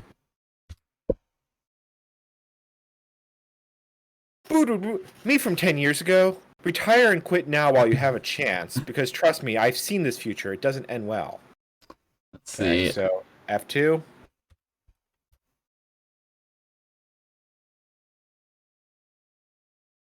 Okay. That's fine. Or yeah, F2. Just I forgot how you don't need much. Okay, cool. So just 16 color standard VGA. Be 800 by 600 is what I recommend, was the top one. I don't remember what VMware emulates. I think it's a Circus Logic chip of some type. But 16 color standard VGA should be fine. No. Oh, wow, those are all kind of crap options. You really want a little bit of higher resolution. Hold on. What is VMware emulate? VMware.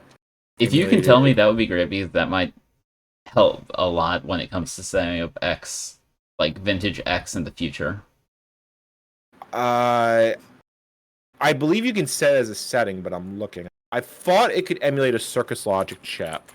Oh, you can install Solaris for x86. This has options for the IBM ThinkPad, for some IBM ThinkPads. Hold on, I'm not looking at your stream right now. Oh, I actually have. Well, I have a 360. Which, so I have the machine that's very similar to that. I like the IBM PC servers. I wonder if any of these are mainframe boxes. I'm looking here. VMware. GD544X. So these all support. See, this is why I like using VirtualBox. But let me see here. Circus Logic emulation.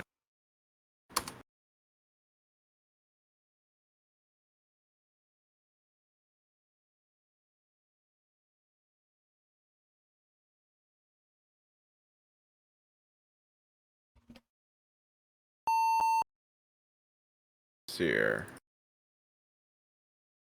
So apparently, is there no option for a VESA driver there? Oh, let's see. Go all the way to the bottom. That's not looking. Nope. The letter V. No. WV. It'd be VESA. Dear Verge. No, I think we'd be screwed. The I mean, unless you want to install it in like PCM or 86 box, but I've had real iffy with those networking.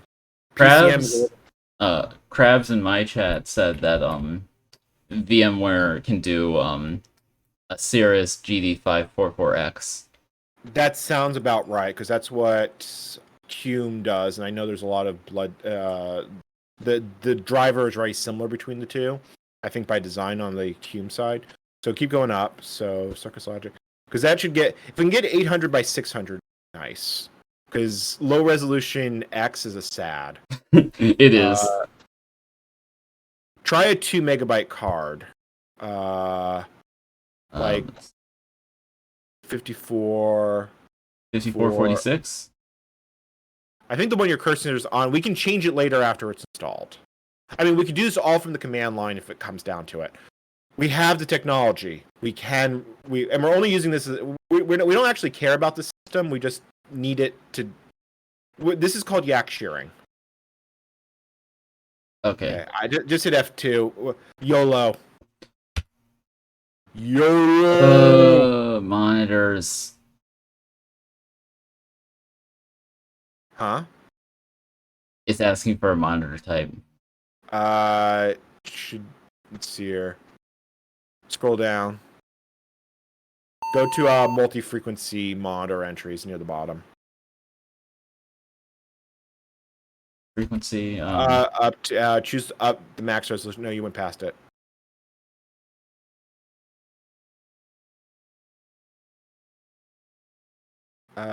Pick the one. Go to the multi-frequency. 1024 by 786. That's probably be your best bet right there. Okay, sounds good.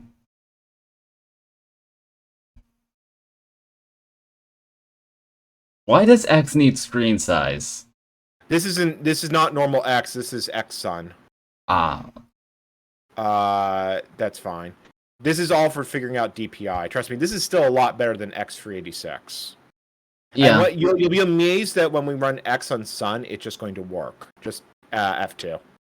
F2? Keep going.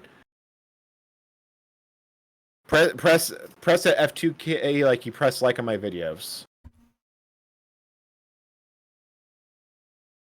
Yeah, that should work. F2.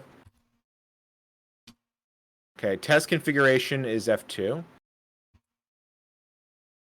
Did you hit F2 there?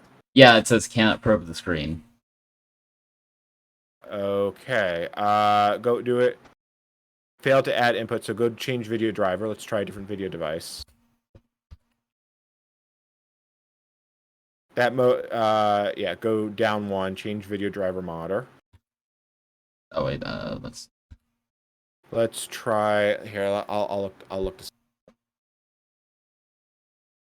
VMware Circus Logic Solaris, because this should be documented.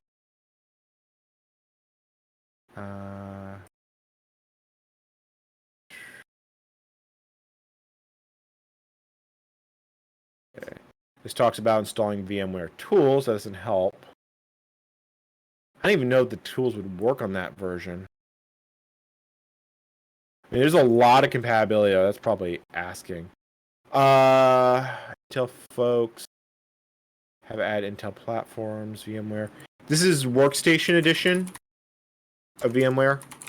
let's see, yeah, VMware Workstation. Because I believe there's a switch on like the VM settings that you can tell it what video chip to use.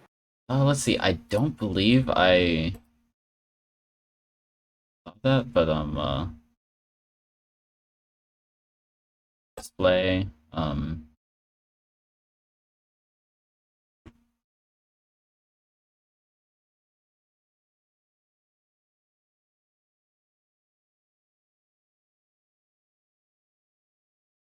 yeah, I don't see anything. Okay. Try using the GD5446 directly above it. Okay. The 2 MB one. Yeah. So for the resolution colors, should I try Try going to 800 by 600. Okay. Yeah, it doesn't really matter. Like I said, it doesn't need to be pretty. It just needs to run. Yeah. It's it may be worth trying that one of the generic Yeah, I at this point I say go to VGA and we'll just deal with it. The top one, you don't want panning. monitor and stuff stays the same. Yeah, that stays the same, and then resolution's only going to have one option. Amazing. We got it. Hey, look, it's X. Cool. Display is okay. Cool. All right. Yeah, fine. We'll do it this way. This is not elegant, but fine. Okay. I like how web start Slayer's command line. Net machine is networked. Configure yes. Hopefully this works.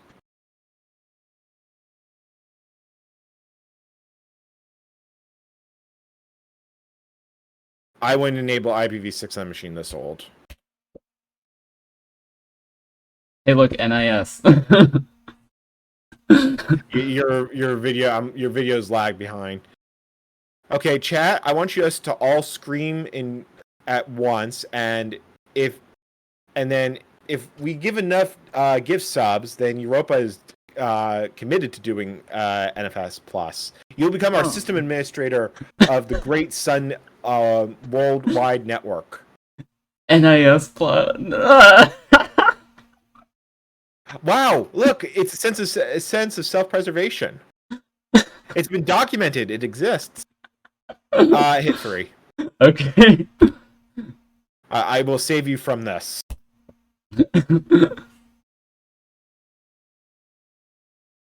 You're bouncing all over the place. I'm curious in like how much you versus you actually move.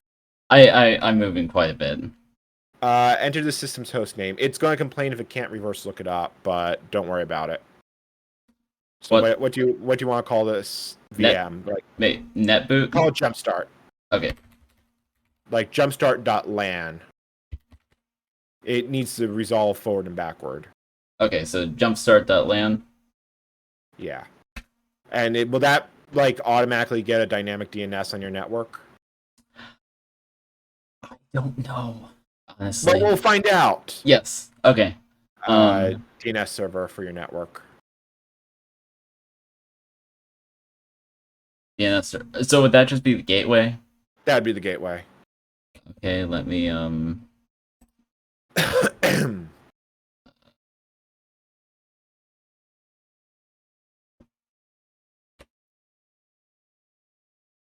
Europa is looking at the secret settings that control the world. In other words, IP config. Yes, but you're doing it in a way that we can't see. Yes. See you. That's why I have a dedicated account for streaming now, because the accident there was a near accidental dox of myself. I mean, it's a rite of passage when you're live streaming.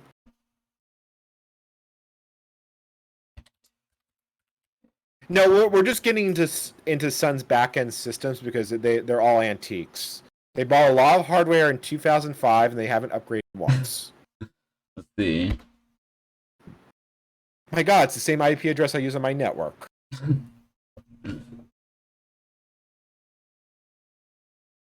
The air shield code is 1, 2, 3, 4, 5. N. Put N there. Okay.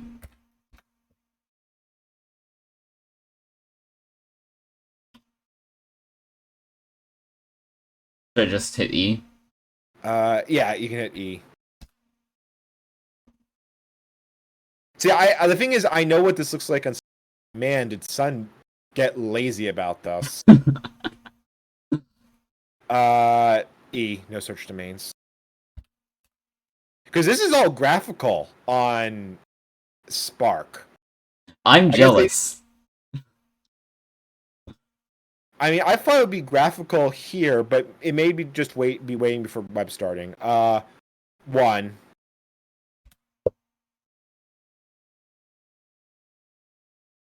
9. See, unfortunately, the video is lagging behind your voice. So 9. That is the correct time. Actually, if it's getting the correct time, then the timekeeper is holding a charge.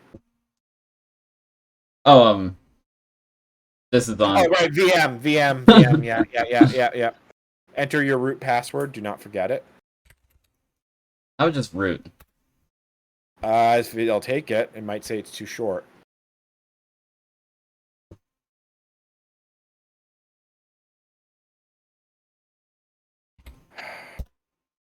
I mean, had we planned it, I would have probably gone live stream on my own channel and done something.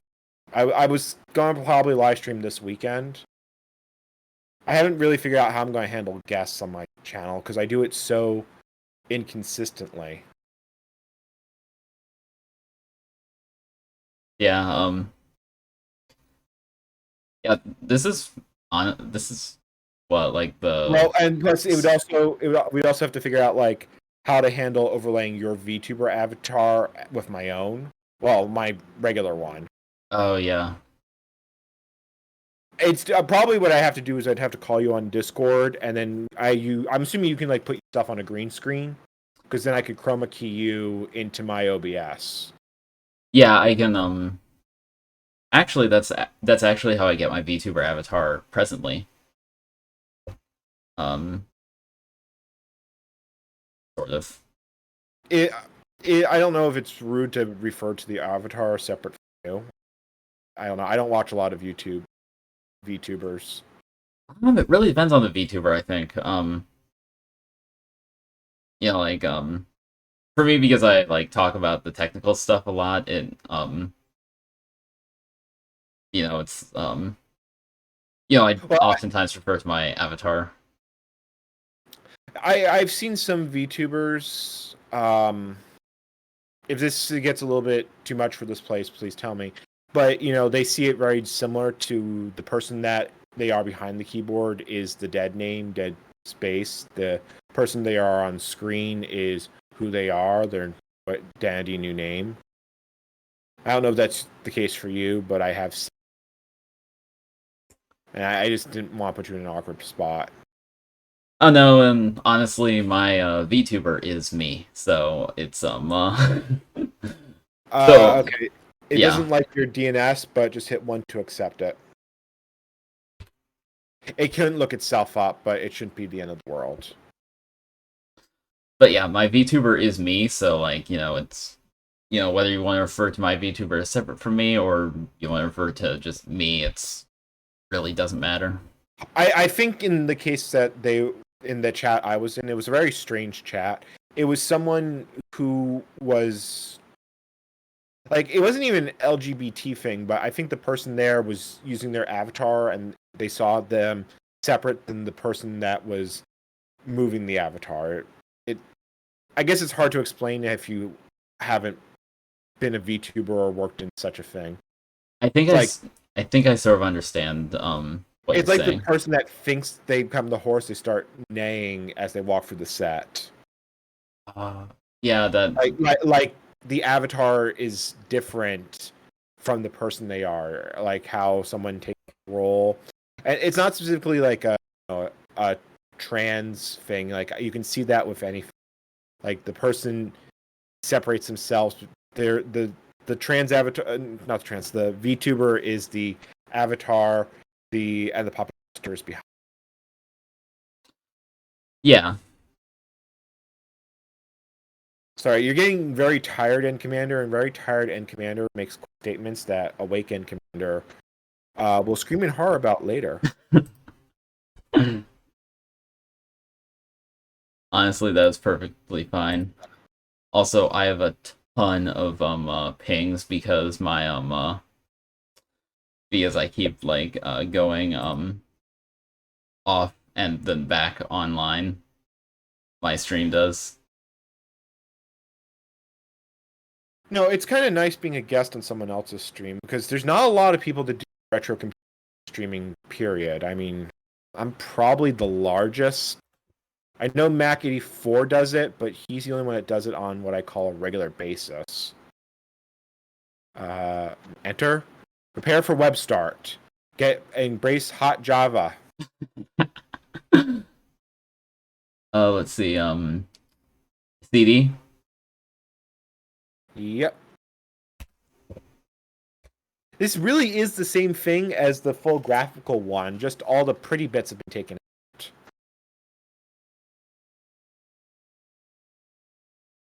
Yeah, it should have been multiple discs. You should have had software 1 of 2. It's not just... Do you have multiple discs? Yeah, I do.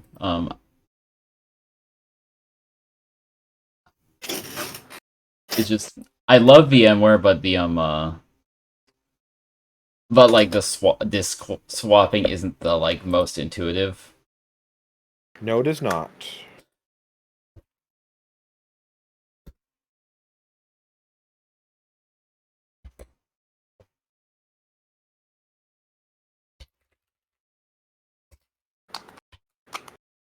I was playing Factorio earlier, and it's like, I don't think I'm going to get anything else done here. And then we started talking. It's like, well, I would love to help thy fair maiden suffer through this quest. Because that was what, during the bad days, I can always help other people. It's when I have to do things for myself, it's like almost impossible. Do default 1.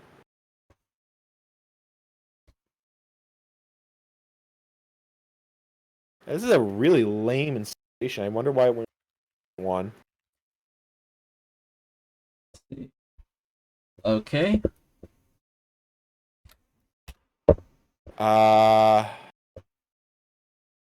It's more than what you actually need, but just hit Y. That might end up as an international install, but again, we just need this to get it started. Yeah.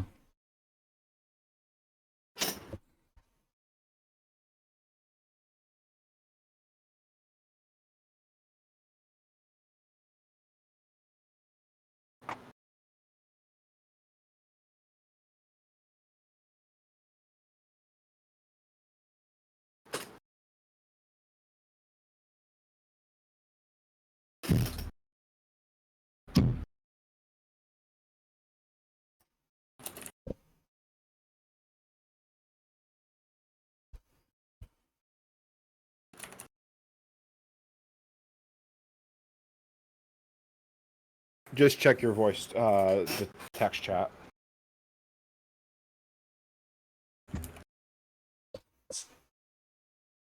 Okay, so Alpha the artist says it depends on the VTuber themselves. Some see it as an avatar, as a character they like to pretend to be, and sometimes, if they're like a friend of mine, it's how they see themselves. Which, yeah, that makes sense.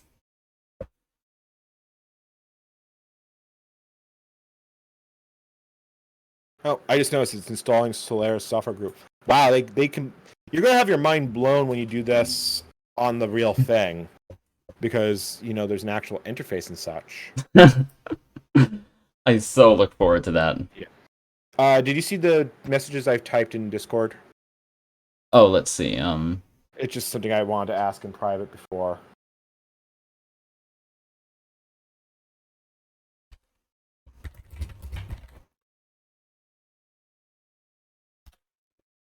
There you go. Always rule. I don't know who in chat might need to hear. Rule is that when you're a guest in someone else's stream, always ask permission. Treat it. It was a conversation we were having on the server, and what we realized, what I found at some point, I don't know like when I found it, is the asking. You have to ask, because sometimes if you don't ask, someone might accept something that they may be uncomfortable with because they didn't know they had the option. And I when I was thinking about this, I just ask. I'm a genius. Kind of depressing in its own right that we live in a world that, I mean, and it's not wrong that that you might have to put up some awful stuff just to be able to keep the things you care about. It's like we shouldn't have to be like that, but we are. Sucks. Okay, we are still at 1%. This might take a while. Yeah. You'd think with native disk speed it would go a lot faster. Yeah, honestly. Okay. So what are we going to do while we progress bar simulator?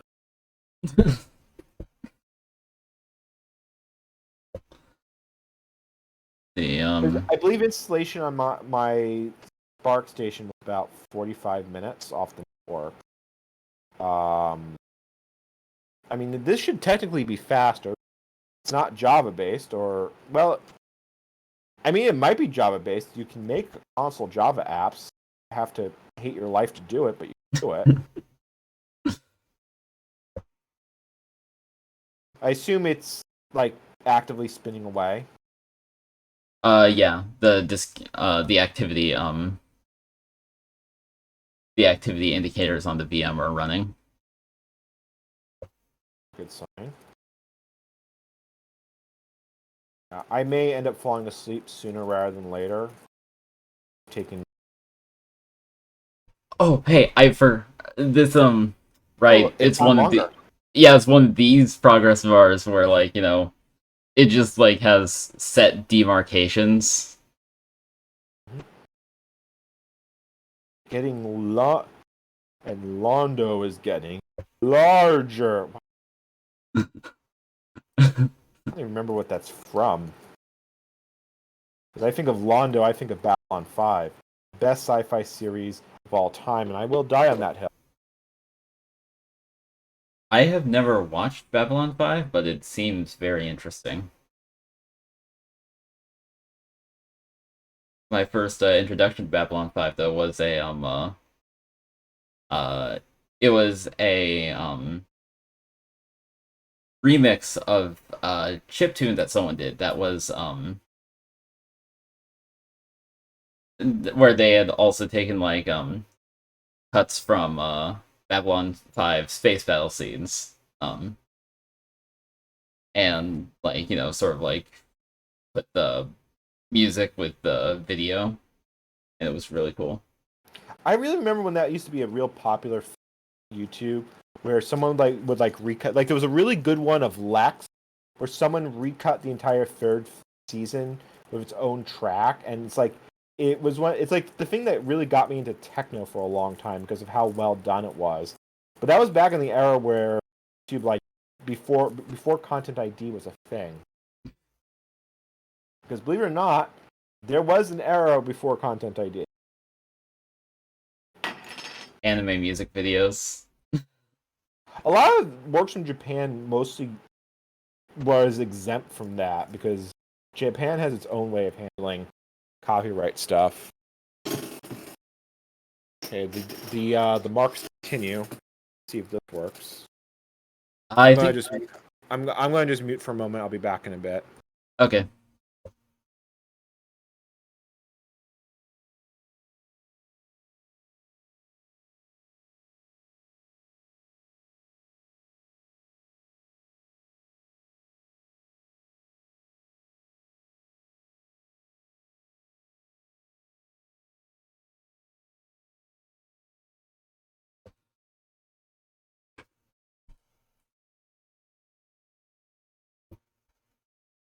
Hey Maddie, how are you today?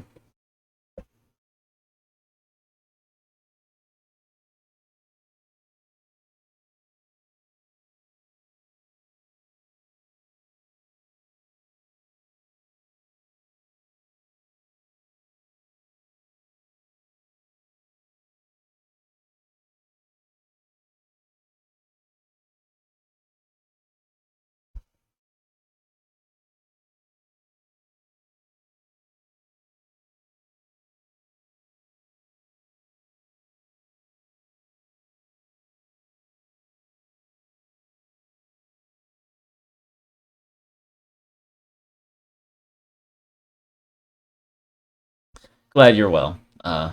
Today we are messing around with an old computer I got yesterday.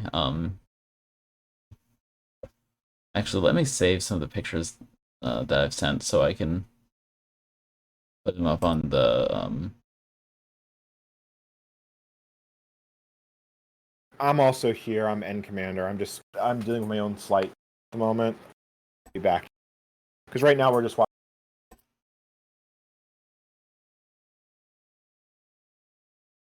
Yeah, I'm joined with Ncommander. As a reminder, trans rights are human rights. Yes. Thank you.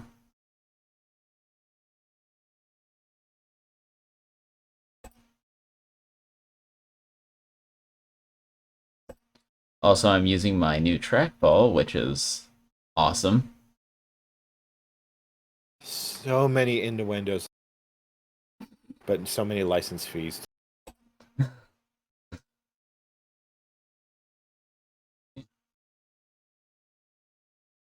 Yeah, I'm really enjoying this. It's I'm still getting used to like controlling the mouse with my index and middle finger as opposed to with my thumb, but it's really nice. I'm getting the hang of it.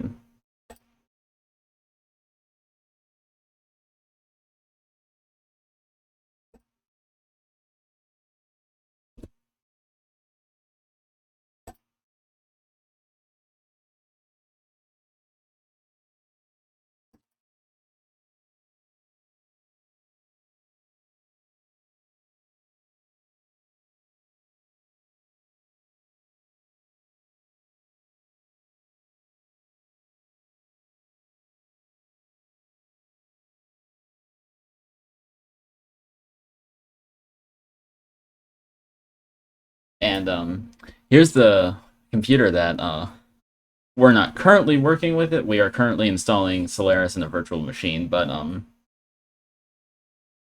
it is sitting next to me running. And what we're trying to do is get get an operating system booted onto it so I can get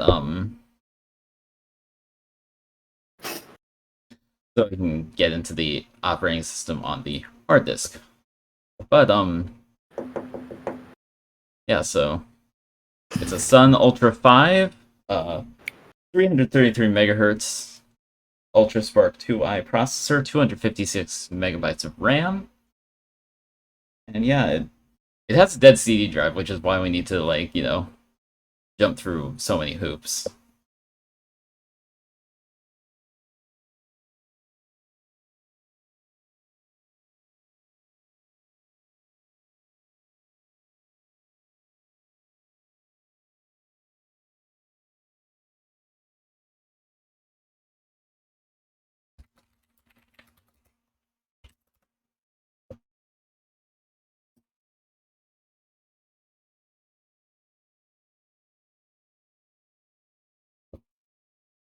I guess the installation is almost 50% of the way done.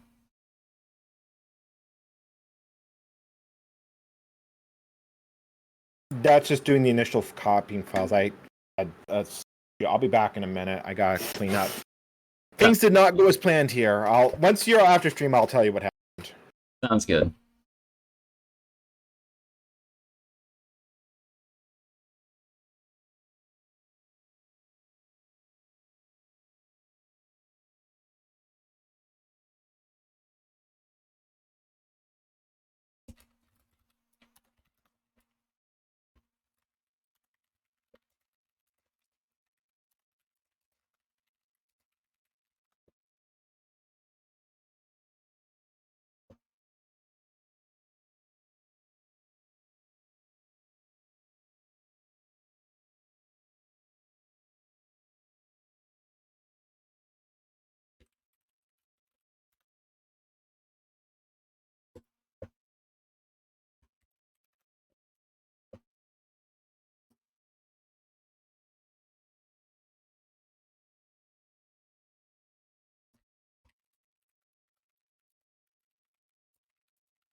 Ah, yes, we hit 50%.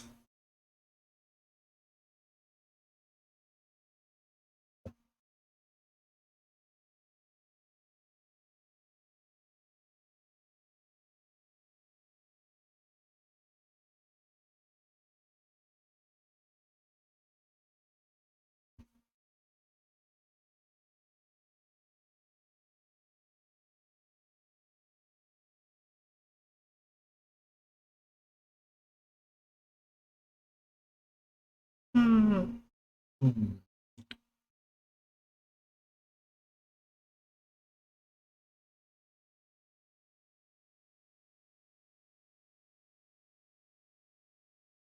I'm back. Welcome back. Yeah, that was when you have medication that can easily be dropped. Don't drop it, and hopefully that won't be too much of a pain. But I Yeah. swear I take it's for those who don't know. I don't mention that Discord even. I take a fair number of meds to try and make my life more interesting. And because I have a sleep disorder, I take them at really interesting times. So Ambien at 8 a.m. It has been a thing in my life more than once. But it's the good and the bad days, and you try and focus on the good. Hey, Tef. How are you today?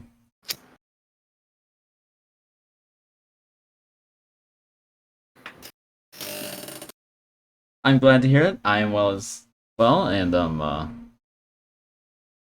yeah, really like using I really like using my phone for tracking, and it's offering much more fluid tracking than my webcam was. Well, I'll say that with the current new settings in OBS, it definitely is a lot less jittery, which is what it was doing before. That's good. And I feel like that if I'm going to do this ridiculous, like I would love with other vintage computer folks. I don't know who to talk to, how to organize it with, really, to like try and get as many, and we do some vintage thing. Like if it wasn't for the fact that Blizzard's one of those companies that have become utter garbage, I'd say we do a big StarCraft LAN party. that'd be yeah, that sounds like it I would be don't, fun. if it wasn't for Blizzard. Yeah. Um, but I think I'm not sure. Maybe reaching out to like Mac 84 and Action Retro would be a good place to start. Maybe Tech Tangents as well. Although he doesn't. I'm not sure how much he does in terms of like collaborating with other creators at least anymore. I know he did a collaboration with Durango One at one point. That's the only one that comes to mind. Yeah, they did a few videos together. Like an Imation Super Disc video. They did an LS120 video together.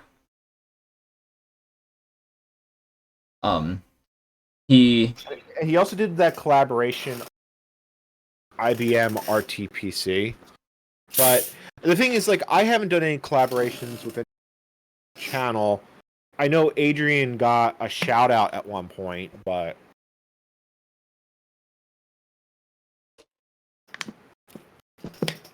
ooh. Yeah, today is proving to be interesting. I gotta clean this up again. I had this cleaned earlier, and then it's all messed. Let's just see. Try and take the good of the bad here. but if you yeah, I think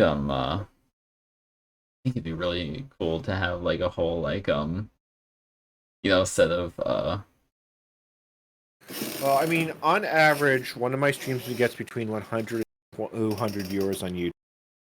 Mac. The thing is, if Mac 84 and um, Action Retro stream, obviously that number is going to go down because we have a lot of overlap in our communities. But I could easily see getting a 500, 600 stream party going, and then try and raise donations for charity. I mean, I have experience in doing that. That's what I do. Okay, so that one. So now we're installing additional software. oh cool. It's the Oh, I guess we're done. Hit F3 or hit enter.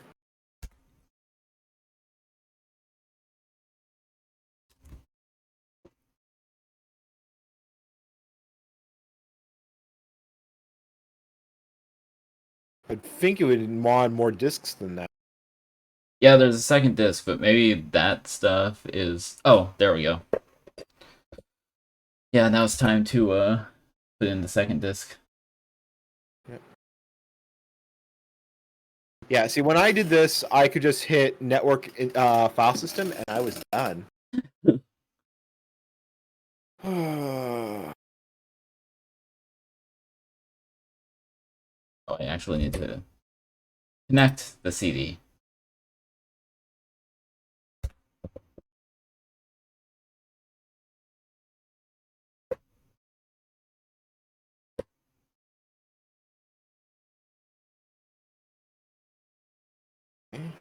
Eh? Now you insert it, press enter.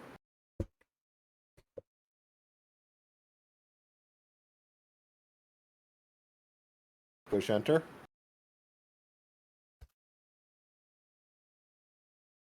There we go.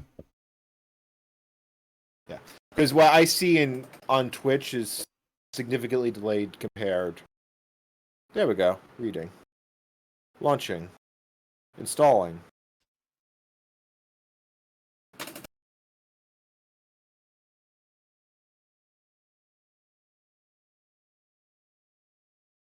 I'm just trying to think what awesome thing we could do if we since you'll have your Ultra 5, I've got my Ultra 10 working. I'm trying to think what I mean, I wouldn't mind hosting something of myself, but I'd like to get it bigger and badder. And if horribly, my first thought is retro Minecraft bungee cord.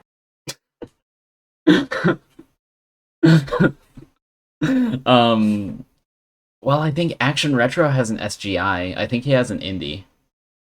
Yeah, he has an indie. I was there when it was forged. I have an indie. I haven't shown it on stream. I don't actually know if it works, but it was sold to me in working condition. I only recently got the cables. I've got a next station, which I really want to get up and running. Because I too want to run a Mac OS 10 for Motorola 680XO. That'd be epic. I literally watch the eyes in your avatar look at my soul. Which makes me wonder how much it represents the actual. The first time I've ever interacted with a VTuber on a voice call. How would you rate the experience? How your motion correspond to your avatar's motion? I'd say it's pretty accurate. Now, of course, some of it is down to rigging because, like, my hair movement is obviously, like, it's not obviously tracking my actual hair, but the way the, like, rigging affects how the hair moves, like, can be more or less natural, and so, like, you know. Although it keeps clipping through your body. Yeah. Oh no, my real hair does that too. Now that's what when you have to file a bug report on yourself and turn up your hardness. Let's see. Otherwise, some random bird is going to fly in and take some bit of you that you actually like. Well, you don't want to go to the hospital saying the bird took my kidney.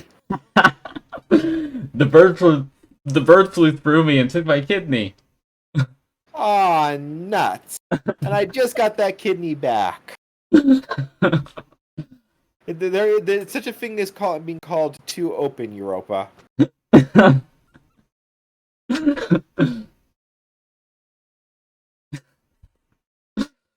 But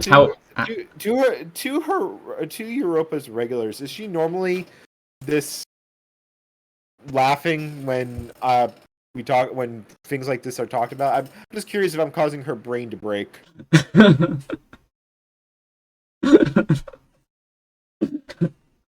Oh, no, if I was GLaDOS. Oh, hello there. It's good to see you again.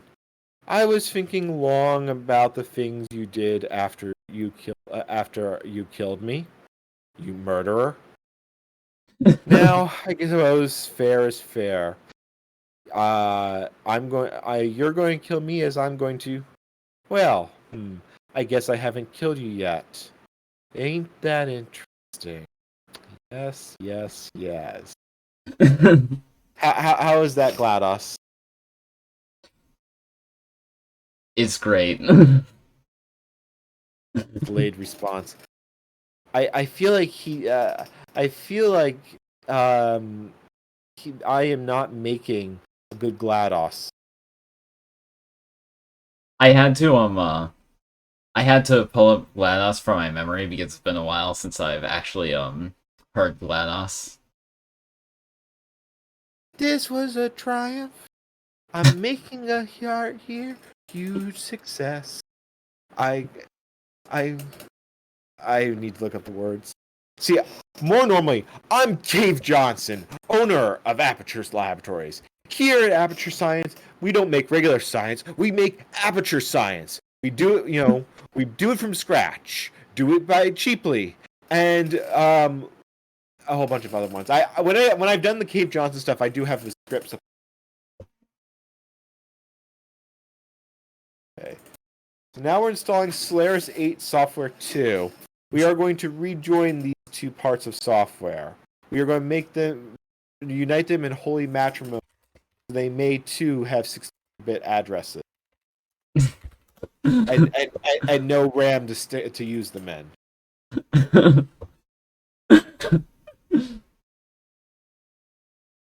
How would you rate your experience interacting with a virtual YouTuber? Well, I was disappointed. I'm talking with a real human, and I can't press 0 to get an automated response. I am sorry. The number you have dialed is not available. Please hang up and try again. But they forgot to hang up on me. Kid, don't hang up on me.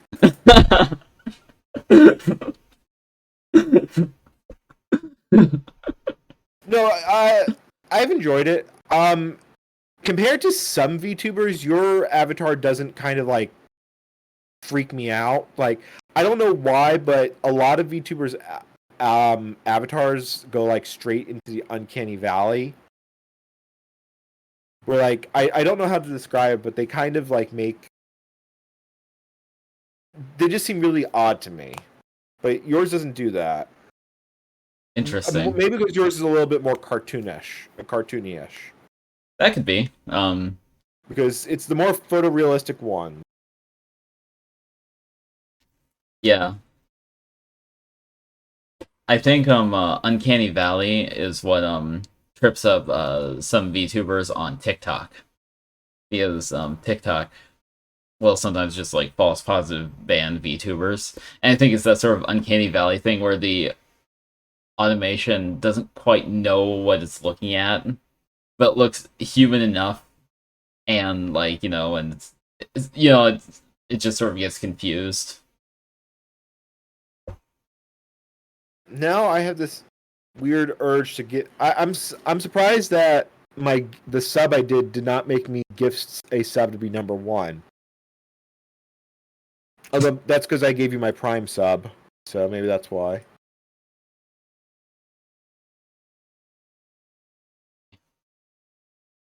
I forget what my how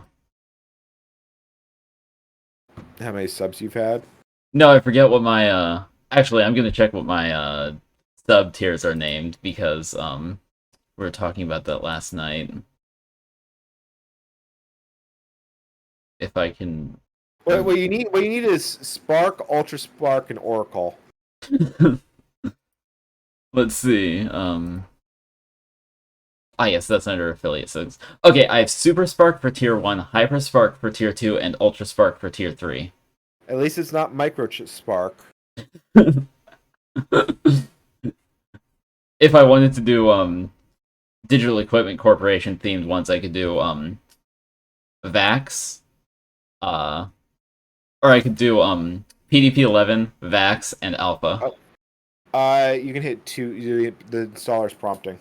Okay. 2. 2 is the lowest I've ever seen. 2 can be a bit like 1. End of installation that you ever. Actually, I should stop because even though that's like really hard, like go like lyric.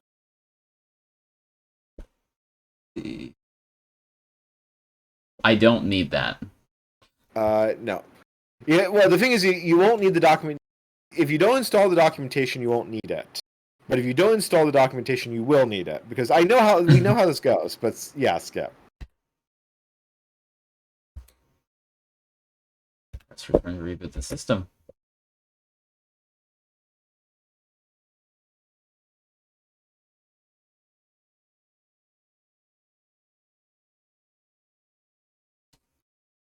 See.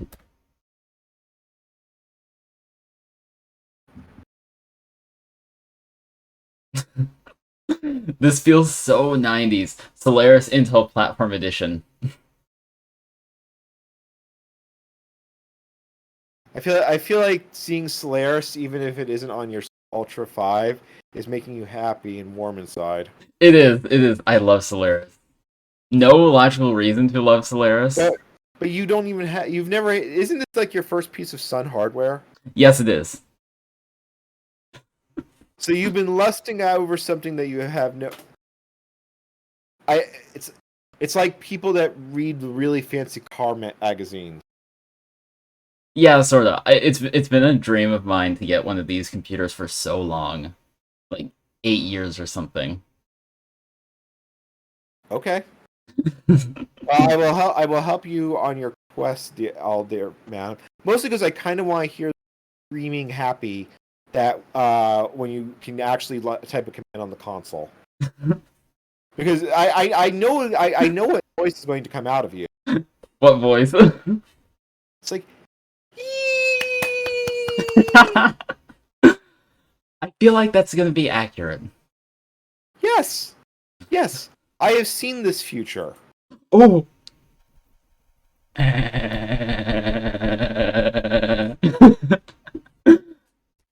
Europa found the vibrator chair. Oh, session? What sessions? Just log in. Open Windows or CD. Oh man, this is awesome. I'd probably go with open Windows. Yeah, probably. Considering how slow that is lag.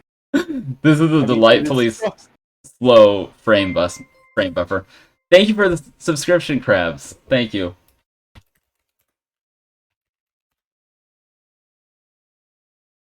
I've been tempted to stream on Twitch, but I don't like that Twitch takes a 50% cut. But there's a lot of people. God, it's like an 8-bit version. I love open Windows. I love open Windows. But it won't be there on Solaris 9. Sad. Actually, you know what? Let's get back up the hard drive first, then we can decide this. Because you should do a stream where you upgrade for as many versions of Solaris as possible. Let's see, I think I can go from like 2.6 up to 10, if I'm not mistaken. 251 is the oldest one. And then just keep going. Install all the updates. Alright, put the CD in the drive. The Spark one. Okay. Or mount it.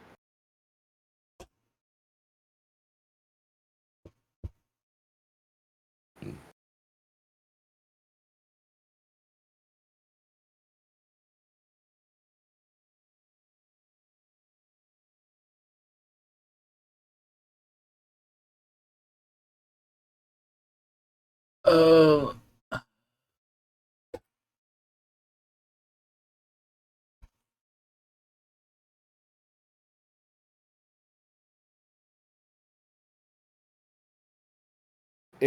That won't automatically update. The top one's a terminal. Yeah, I'm looking around for Oh, the file. Yeah, I mean, we've come this far. We can go more. We can go further. Yeah. See, I feel like we're committed, and we're going to watch Europa's life and death.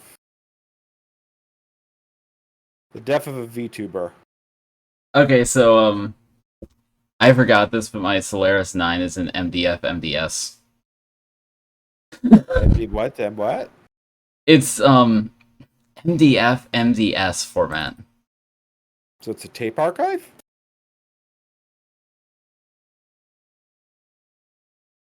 I can't see what you're looking at. Let me send a screenshot of the file listing.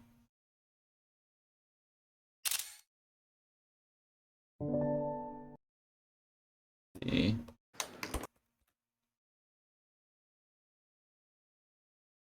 Oh, okay, yeah. Well, you can put that. You should be able to reassemble that with something like alcohol 120.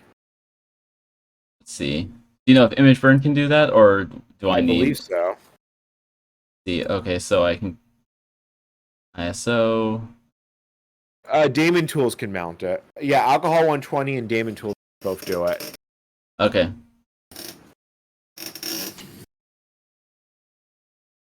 See. ImageBird can also handle it. Cool. They can convert and burn. Birds. ISO.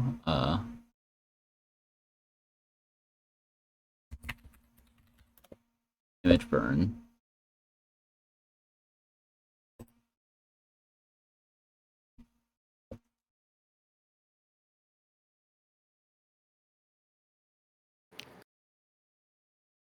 Let's see.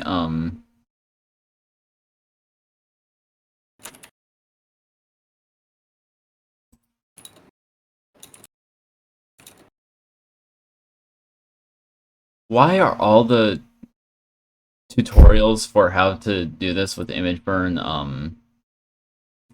videos? That I don't know. Internet. Let's see. Oh, I accidentally the twitched.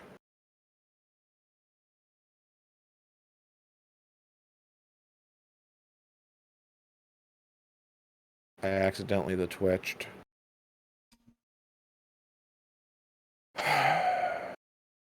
Let's see. Okay. There's apparently a freeware utility that can do it with ease. So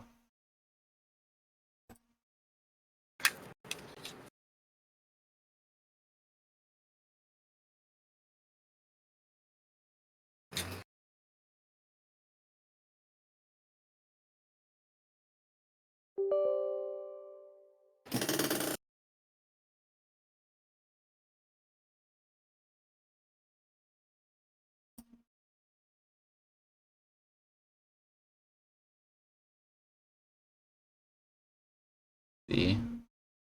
Okay, now I just need to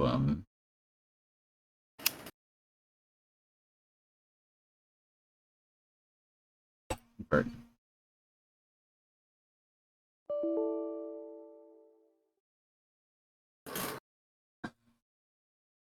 Progress.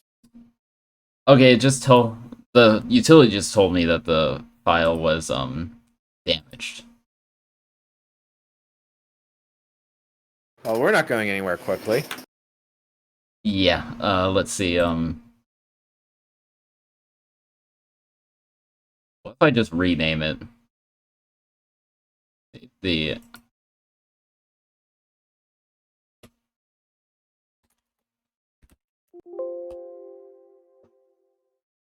uh. Let's try that. Okay, so it is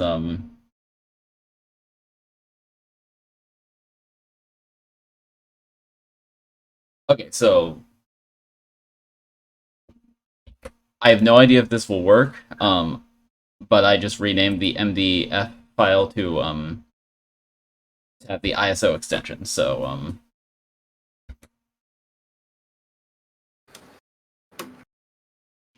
So just gonna mount it and see. yeah.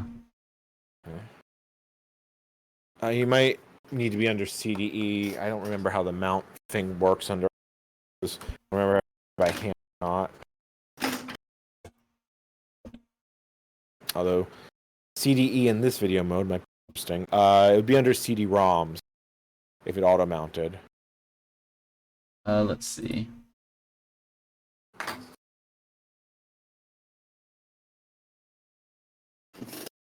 Or doesn't look like it did. Maybe devices CD-ROMs. I think so. Can you? Yeah, you can interact. Oh, CD-ROM, last folder. Oh. Down. No. You had it. Go back. Scroll down. Scroll down. No, it's last row. Scroll down. Yeah.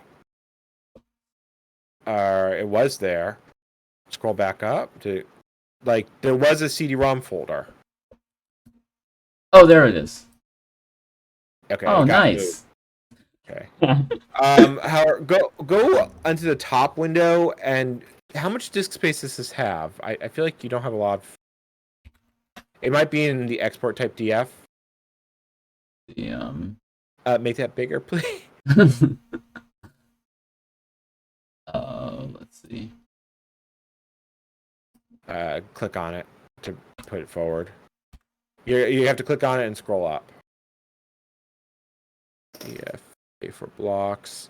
Try DF space -K.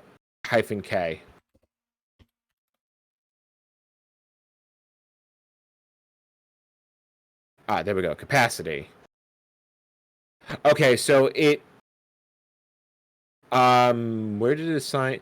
So, right, it didn't give you the option to repartition, so all your free disk space is under export home. So it's just something we have to keep in mind. Okay. So, all right, go back. Go to CD/CD-ROM, Sol9. Go to that directory. There. No. In terminal. We have to run a tool. Okay. Yeah, we have to run a tool. There we go.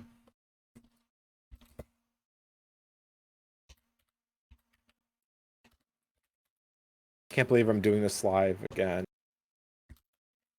Why did I do this to myself? Open the CD. Okay. Go into Solaris 9. Those are all directories.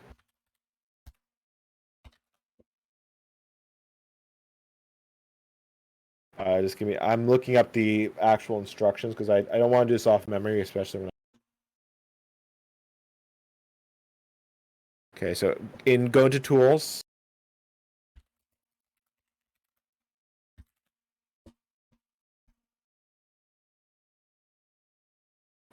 Set up install server, but it needs options.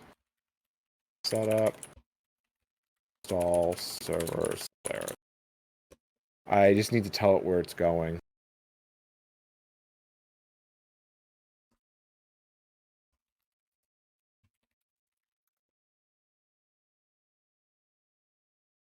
Okay, so go export /export /home/jumpstart because that's why we need to know this. It's got to copy the CD to your hard drive.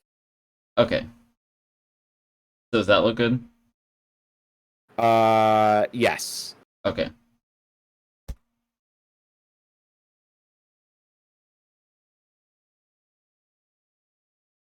Okay. That's the magic is happening. You should be hearing ominous land starting to strump around you. Oh, this is so exciting. I love it. Vivos, luce, iso, do do do, do do do do do do do. So this is going a while. Works.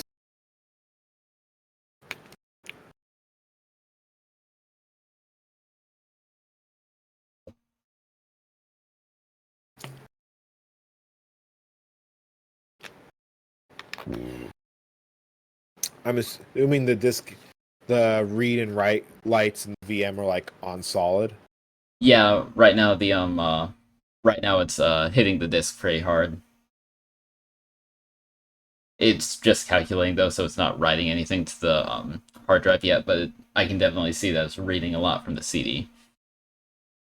Makes sense. I'm going to step away from keyboard for a moment. That's going to run. And then I'll be back. So I'll be in text chat. I wasn't expecting the stream, so just a few quick phone calls I got to make. I'll be back. Sounds good. Oh yeah, it's copying. Yeah, I'm Nice. still going on mute.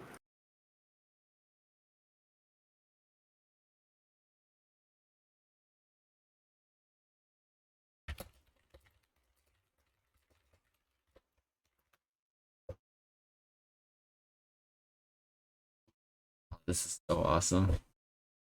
Uh,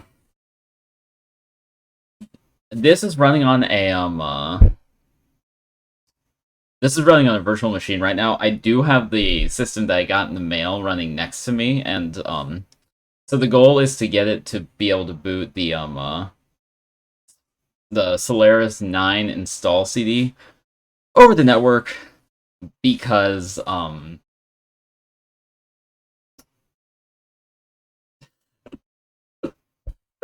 because the CD drive in the system itself is dead, so I can't boot it that way, and I really want to break into the installation of Solaris on the system so I can just like look around in like, you know, its natural habitat.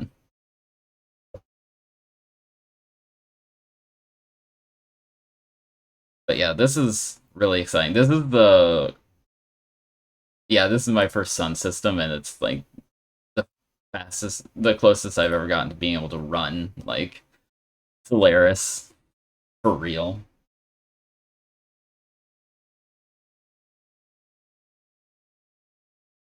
Also, my new trackball is doing amazingly, and what's awesome is that I can take the trackball out and play around with it. But also, I have the smaller one from my old trackball that can also. And I have returned. Welcome back. Who are you talking with? I'm just talking to the chat right now. No, it sounded like you were having a conversation with two people, and no, that's the one advantage of trackballs. I forgot. You can take it out, play with it in your hands. Really great for those who fidget and or have just need something in their hands. And it also prevents people from using our computers. Yeah, I fidget quite a bit, so like it is nice. I also generally just have a very messy desk. Well, not messy, but like I generally just have a lot of small trinkets from the various projects I'm working on, so I always have something to keep my hands busy with. Yep. Is this was this a DVD or CD-ROM version of Solaris? No. DVD. Okay, so this will do everything. Okay, so, oh Jesus Christ, I'm reliving my last week.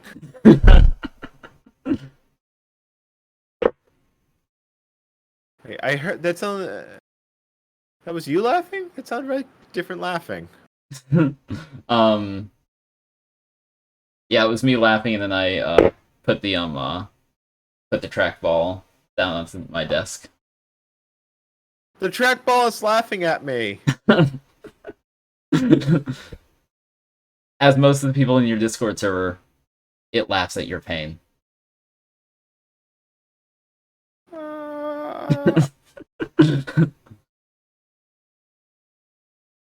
Also, I have to say I'm loving open windows from what I've used of it so far.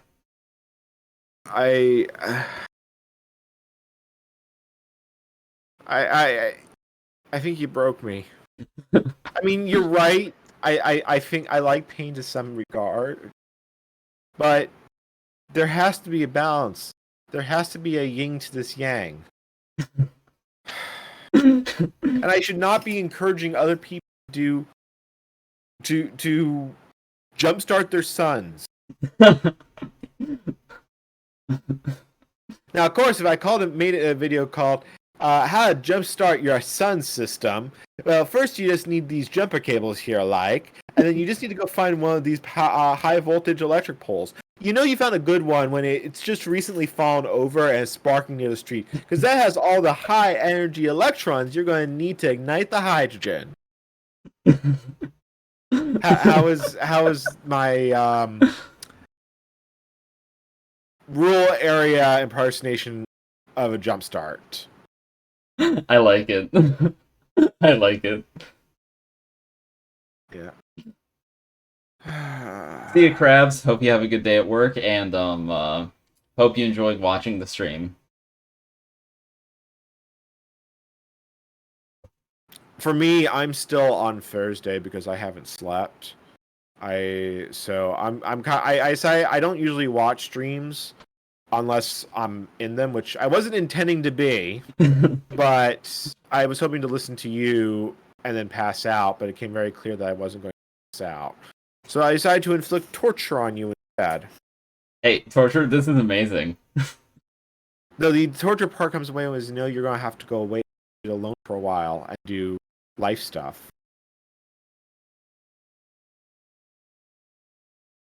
Oh, wow. She went flat and silent. I was... You're just, like, dying a little inside. Life stuff. or at this point, and in a puff of smoke, the Ultra 5 soul goes to rejoin its great creator in the sky.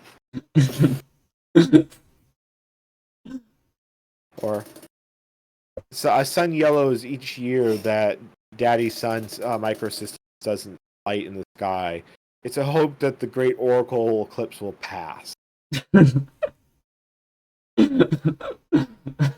See, meanwhile, over in HP Unix land, I love the fact that their Sun has jumpstart on how you install systems. IBM called theirs NIN for network information, but I like to think of it as 9-inch nails, just torturing. And then HP Unix, in a rare moment where I'm going to compliment it, called their remote install service UX Ignite, which if it makes other HP Unix systems catch on fire, that's a good feature. What HP Unix systems that are based on Itanium? There was just HP Unix. Not even NetBSD supports it. FreeBSD has a partially usable port. We know that an AIX and Solaris port was done. It's not clear if the Solaris port actually existed beyond some test code, but it is known that IBM AIX was real, at least enough that it could boot up. I actually would not be surprised if Sun basically did a bunch of testing to see and then determined that, this is a pile of garbage. Wait, can't VMS or something run Itanium as well? Yes, but that's not on Unix though. True. No, that it's OS2 is the future in which Windows 3.1 was a good architecture. Windows NT is the successor to OpenVMS. Quite literally under the hood. Although it's generally classified as its own. Although I did see one genealogy tree that did show Windows NT as being directly derived from DEC VMS, and I wouldn't be surprised if there was some DEC code in there. Now someone just needs to take the VAX emulation from VMS, or I forget if that was alpha specific or VMS specific, but take that and then port it to AMD 64, so you can run I'm gonna when I am. I don't want to spoil my own video, but I'll tell you when you wrap it up for the day, or tomorrow if I don't stay up the whole time for your stream. Sounds good. Because I'm mostly just looking at my desk being pretty. I'm sort of tempted to load Factorio up, but I'm also I'm just happy to see that.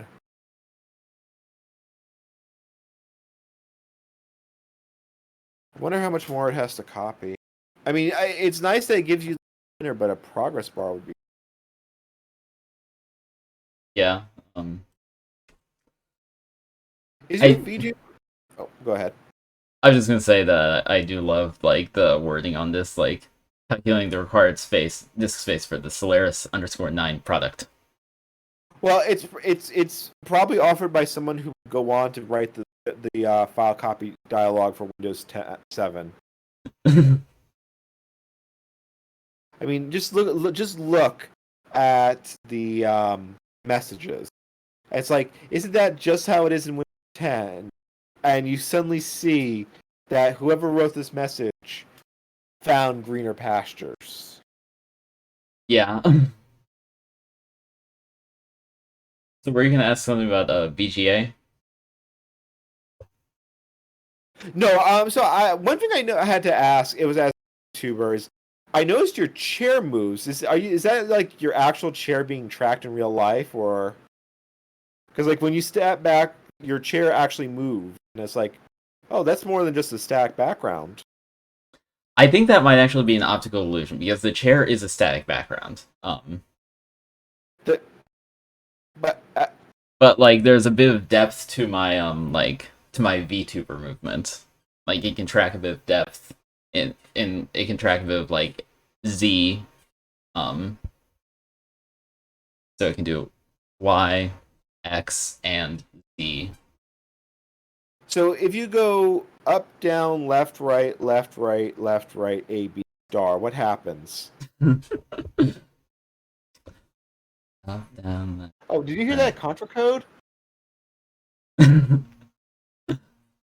Left, right. Now we have 30 Europas. Let's see. Well, then you have to blink several times here, and then we have to wait for a new one to come. I mean, for all you know, you might not be the first Europa. You might be one in the Europas, or you're one that got sidetracked into doing Twitch streaming when you're supposed to be being bad enough, big enough badass to rescue the president. Although maybe this is how you open the door into the secret door into the heart of the White House, so you could save the president. So maybe we are. Reality has gone a bit weird right now. Oh, look, you're beside yourself. Is the second one wearing something different? Because the top looks different. It's the same. It's just that they're like slightly different heights. And nothing. I like how that when that one went by, they looked like they had been clipped off. I've seen this, Jeff. Where's the leak?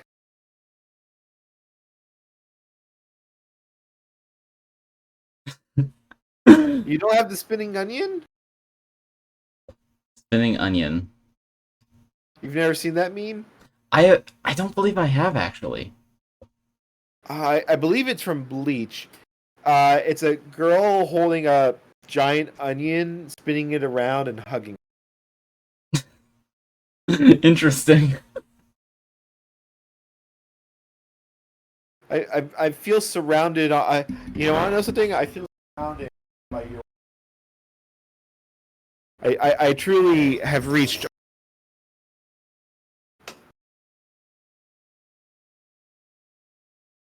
And then some of them smile and some of them don't smile. Right now, I'm just watching three of myself move around. We're all watching Free Yourself move around and occasionally get blocky.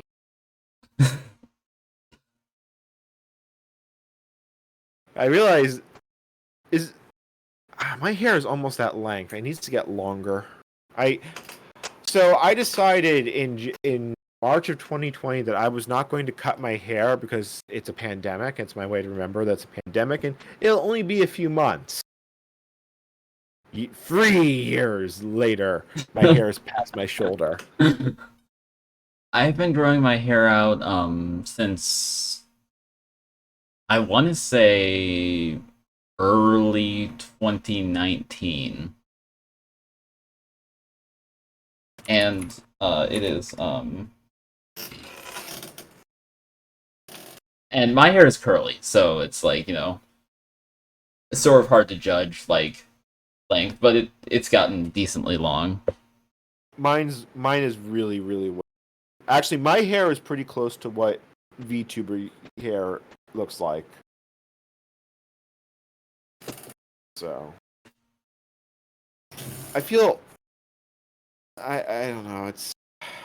I apologize if I start weird. I really been up for too long. I think I've been up for about 30 hours of sleep.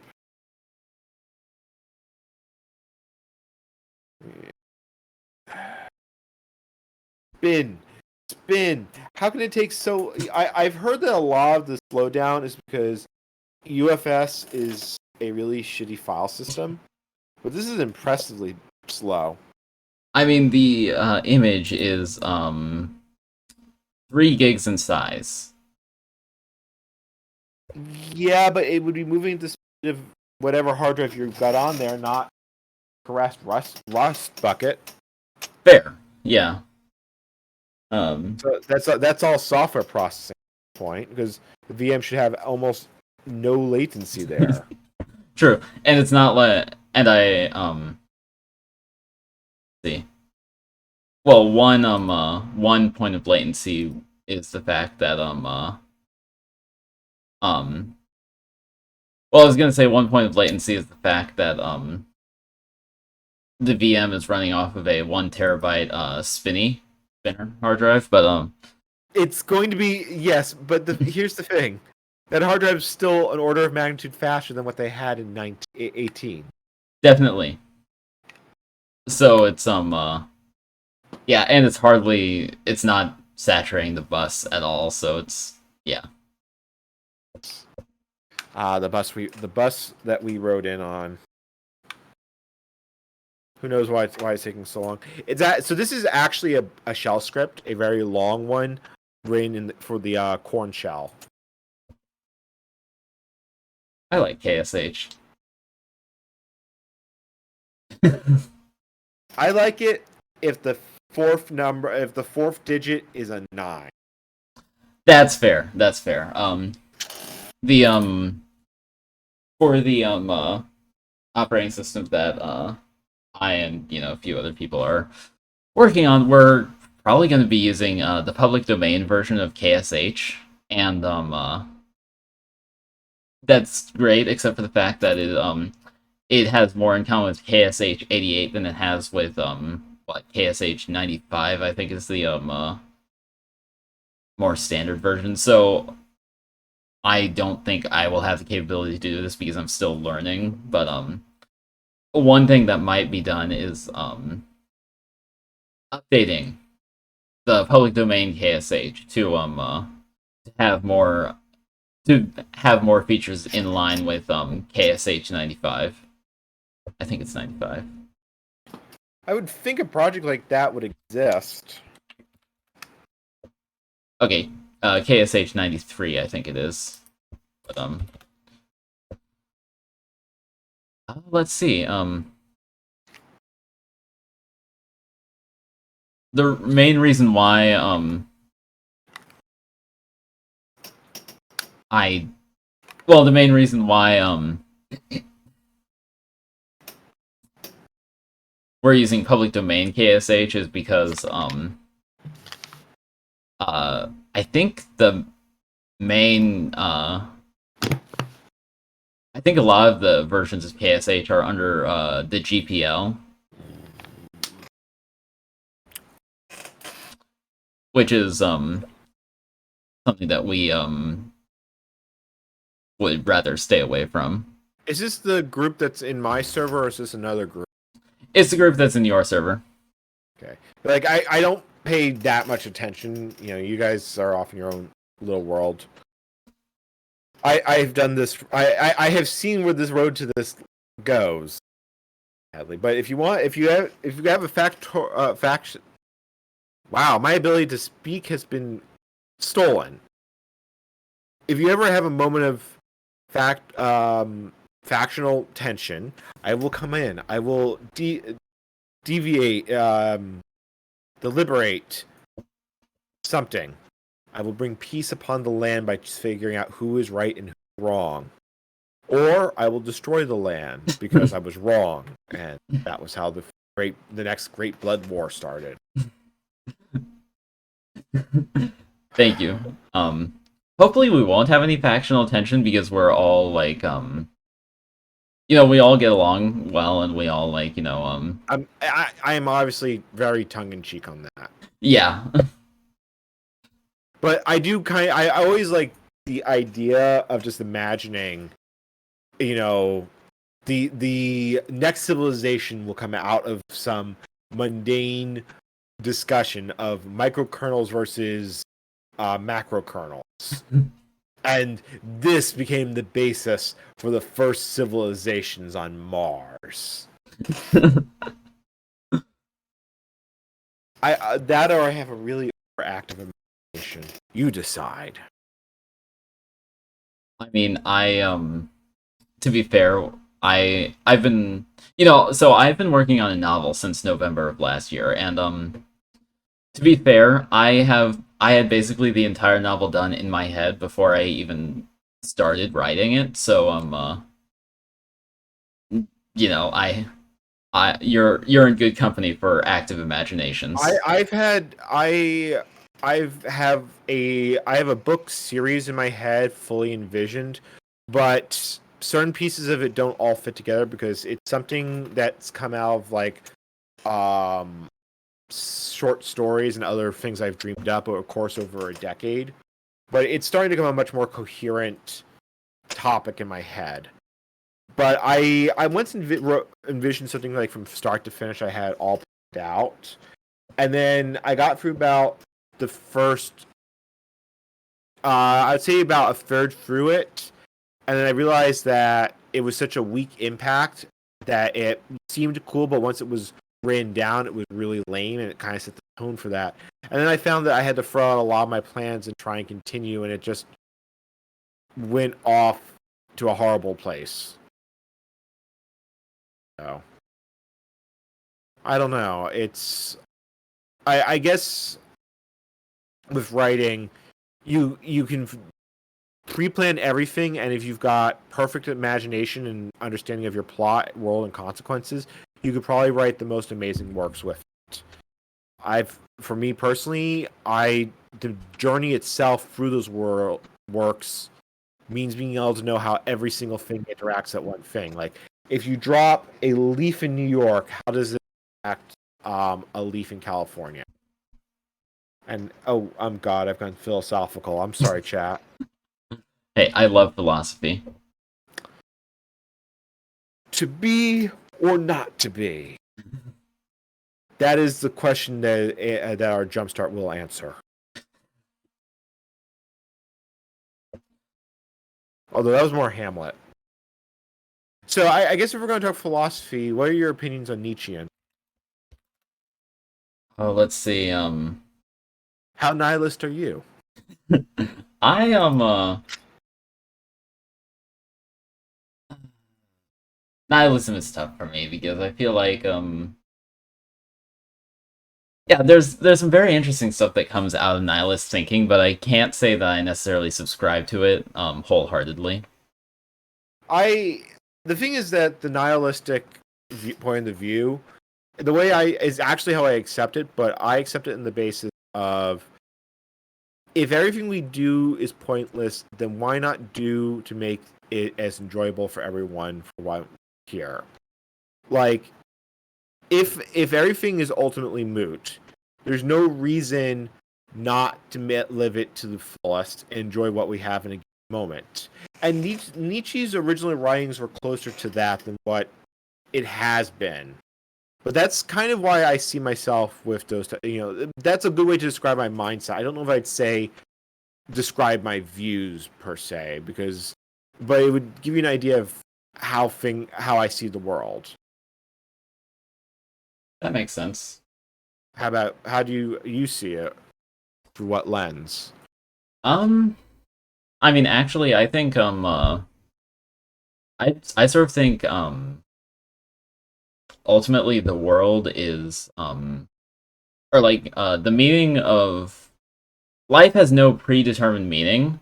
That's not to say there isn't any meaning, but life has no predetermined meaning. It is up to like the individual to determine what life means for them, I think. And yeah, like it sounds like a lot of pressure, but like, when it comes down to it, it doesn't have to be any grand statement. It can just be like, you know, I want to write a book, and that can be your life meaning for that moment. It could change in the next moment. It could change, like in the next 10 years. It could change 100 times in the next 10 years. Like so I think I mean, yeah, that's actually explains a lot. Like when when I traveled, when I flew around the world, that was the meaning in that trip. Or when I went coast to coast by rail, or when I was biking across the country, that was the meaning I had in that context. And now, right now, my meaning is to be the best YouTuber I can. I might walk away from it for a while, but I'll no doubt come back to it. And you can have multiple. I when I see, and I actually I do know this. I agree with this. I mean, it's part of my philosophy is that if everything is meaningless, then live it to everything you can for the moment you have. I'm hoping this coming across well. yeah, that makes a lot of sense.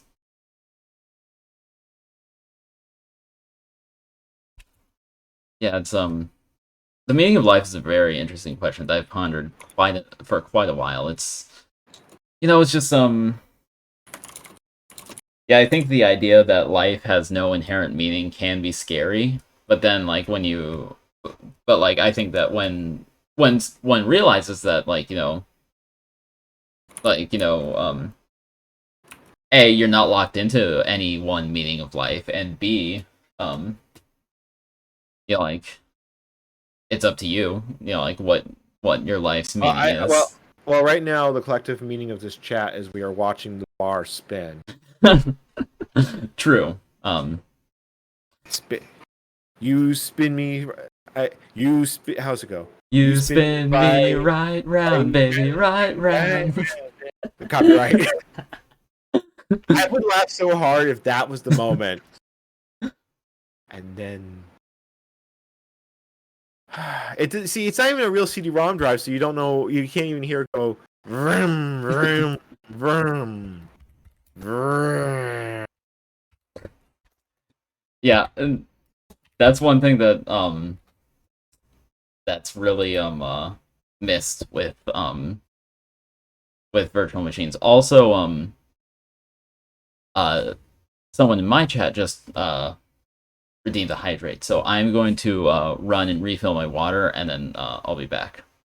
Yeah, that's a good idea. I'm gonna get a cold bottle. I'll be right back.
I have returned.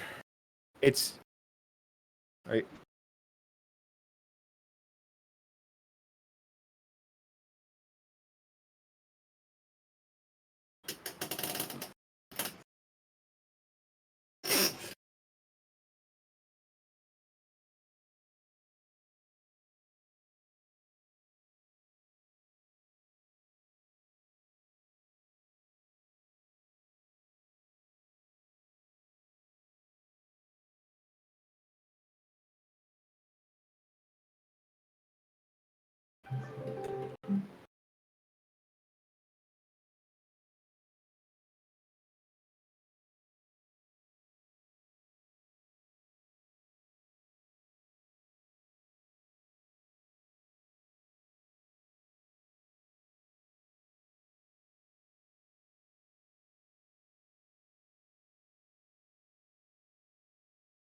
I am back, and I actually did have water on hand, but then I drank it all.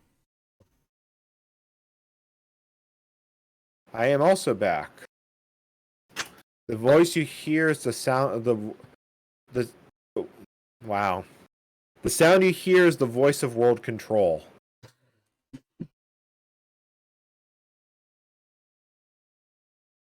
You know what's funny is that I believe I remember recently there being an action retro video where he mentioned where like the thumbnail says accidental Debian, and this is an accidental Solaris.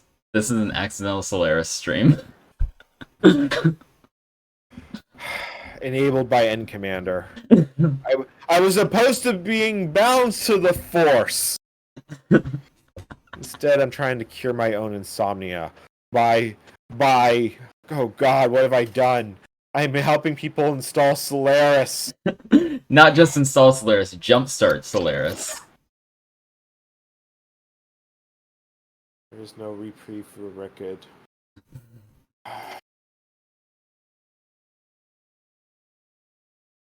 There can be no redemption. If this is who I am, then it is who I am. Do not stand in my way in my purpose. I will teach all to install Solaris. I will teach them all to install HP Unix. I will even teach them to install True 84, so they may rise up and scream at their overlords for giving in. I will go to the depths of the ground and dig out the forgotten. I will rise and be the best that I can. I don't know where that came from. Applause. Great performance. I'm afraid. I think something possessed my body, made me say some things.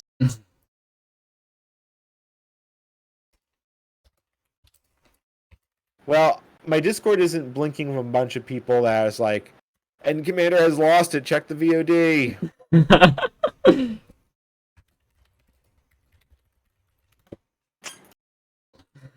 It's amazing how much meaning we can find in just a spinning cursor. Yeah. Is it a representation of the time of day? Does it tell us of the futility of our task and to move on? I mean, there's some that could say that, the past is prologue. Now you need to move on. There's no sense disturbing the dead.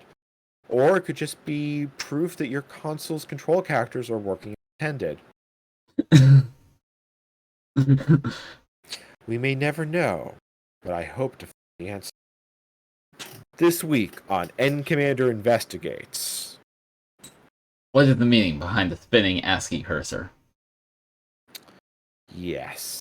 Joined with me tonight is special guest Europa, Hello. who is going to introduce themselves. Hello, I'm Europa.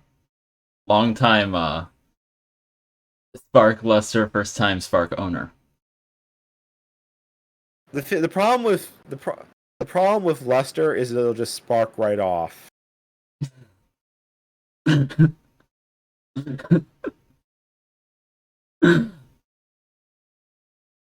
still can't believe that I actually have a sun system now. Right, you're still. So the stage 1 is denial.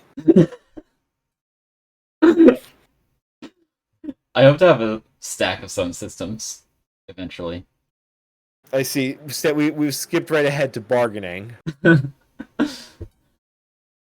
Maybe with the most powerful one being a netboot server for the others. Regret.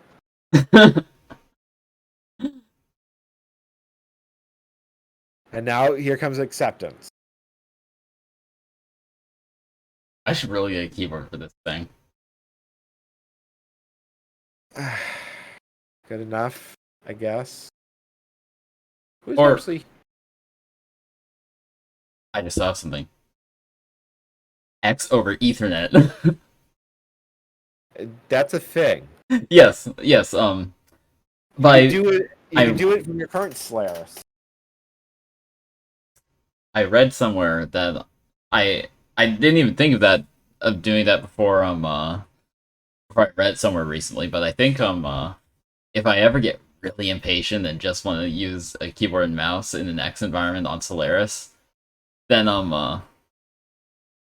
then that will be what I end up doing. But until then, the console should be fine. I really just No, want to. no, no, no. What you do is you set up XDMCP. Build yourself a proper X terminal. Do it all proper like. If you're going to subject yourself to it, you might as well do all the pain. Okay, sounds good. Still copying. And it has not hung because the stuff I can still see the activity lights. Unless it's just copying the same sector over and over again. I really hope not. This took quite a long time for me too, so I'm not. Ooh, excuse me. I'm carbonated. So. Yeah, sort of think I probably should shut down my Spark system for now because it's been running all this time and I want to conserve energy. Okay. Also, no programming will be lost because I haven't reprogrammed it yet. Yep. There we go. I somehow I'm going to be amazed if we get this jump star on the first try. It's never going to happen, but it'd be nice. You can easily plug in Ethernet to the same network segment. Um, yeah, I have a whole complex of I have like two different switches that or one switch in a switch in a hub that I like connected together and use as my like wired internet or wired Ethernet. My, words are hard, but essentially yes, I can. Yes, the virtual machine can communicate with the workstation over a wired connection.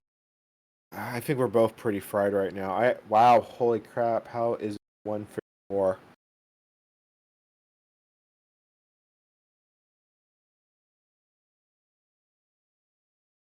Which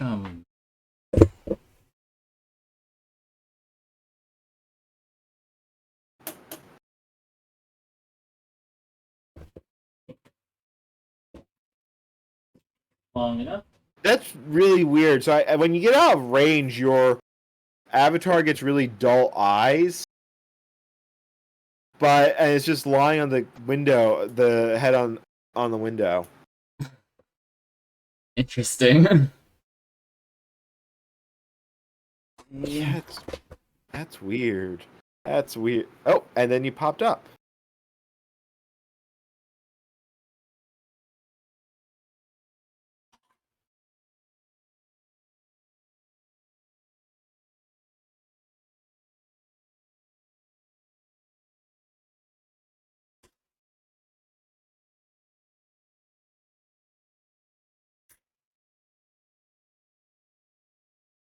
Okay, so I have the network cable plugged into the uh, workstation for when we need it. I don't know if we're going to get that far, Yeah. but we'll see. I mean, at the rate this is copying files, if you want to look in another window, you can see if it's actually copying. Probably is. It's just time. But remember that part where I said Slayer is slow? Yes, I remember. Yeah. Yeah, so you can open a new terminal, and then if we go to the export home jumpstart, it's under you. I think it's under you. Oh, no, did you get it? No, the Utilities would probably have it. console, I think. Yes.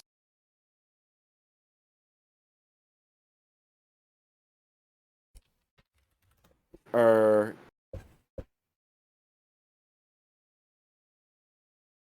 Yep. There you go. Now terminal. God, the screen redraw is so slow. I don't know why it's that slow. It should just be VGA. Ah, that's slow. Oh, wait. Go back to the other terminal. I think it's done copying files. Oh no, I just accidentally typed uname into the wrong terminal. Okay. Um, If you go into export home jumpstart, you can see what files it's copied.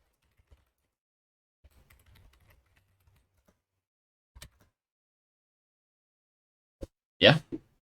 Jumpstart. Yep. So it's working on the software. So disk one, it copied all the documents over. It's somewhere in SW. Like if you see copy CD into that folder, the SW up set ed, you'll be able to probably see folder copied across. Part's not really necessary, but I didn't think it would take this long.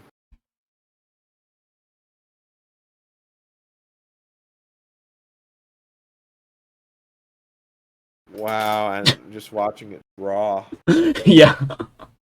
Um, let's see. This actually reminds me of FreeBSD. On FreeBSD under VMware, I can get a barely functioning X server, and it redraws about that fast. Yeah, well, because it's not accelerated. If I do, that's why I usually use PCM.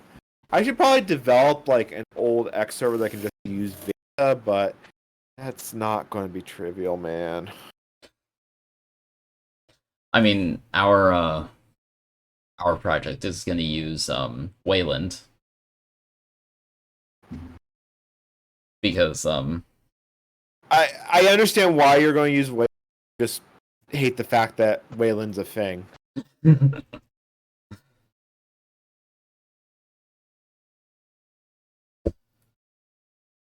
I should probably at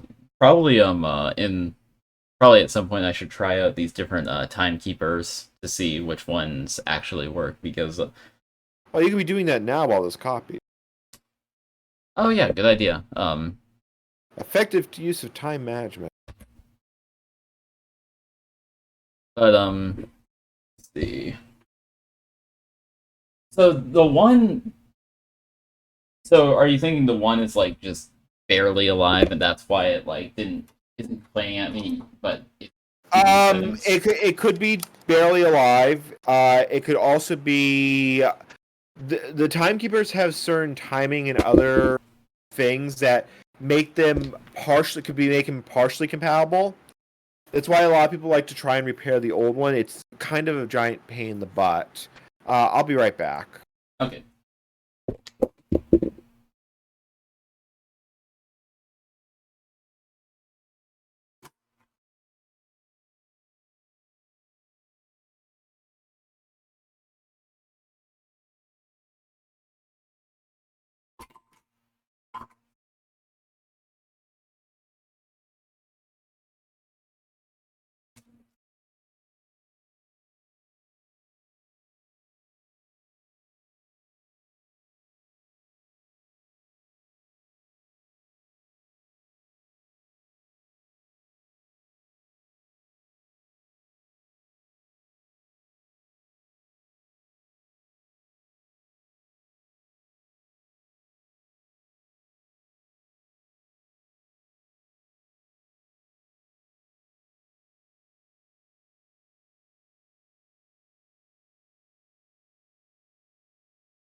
One is dead.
Oh, that's a cool idea. I Have have you... returned.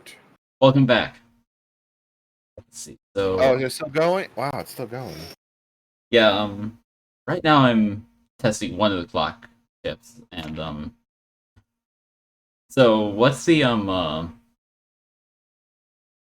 so this one is telling me that the it's giving me the same NVRAM low battery, but is it possible that I just need to like swap the or is it possible that I just need to like reset the contents of the NVRAM? It's possible, but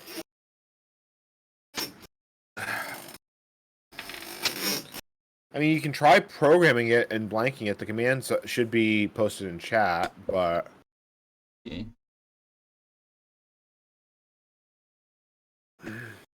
Okay, I have the command.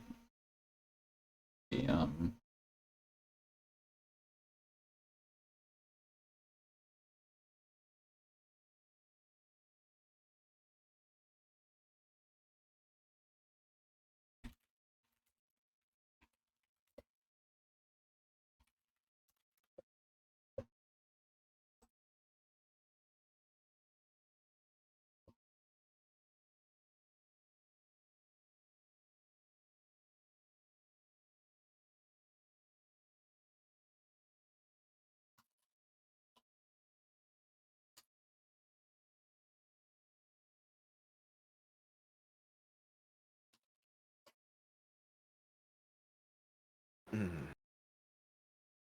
I really wonder what causes it that slow. yeah, I wouldn't be surprised with UFS, like you said. Well, that Or was one of the major reasons they made ZFS with Solaris 10, but they did so much else, it's hard to have a one-by-one comparison. yeah,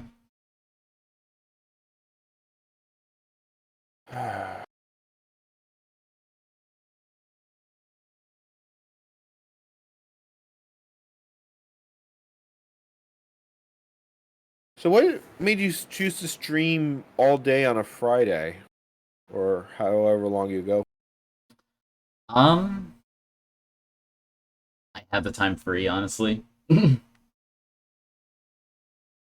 Oh, that works. Yeah, I work from home, so my schedule is really flexible. And when I have a day where I haven't slept, I just kind of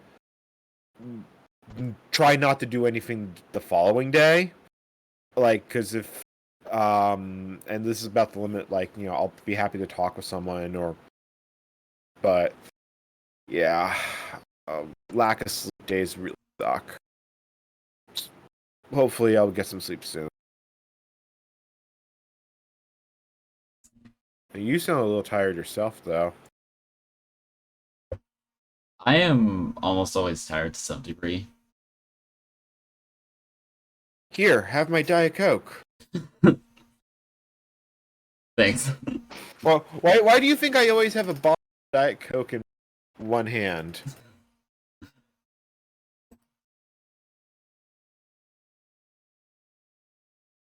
Okay, yeah. It looks like this it looks like this block is dead. It's dead, Jim.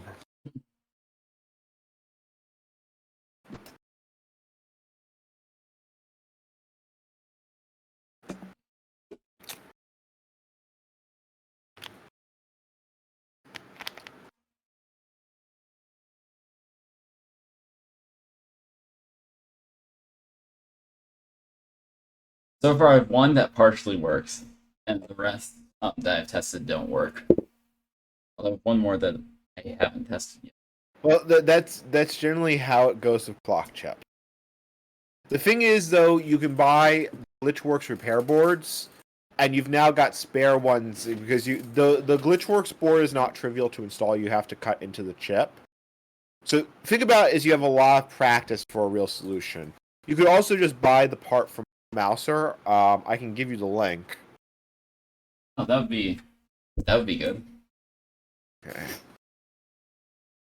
Yeah, I believe hold on, Mouser, because I bought this from Mouser, and it just went and went. No, that's not what I wanted to order there.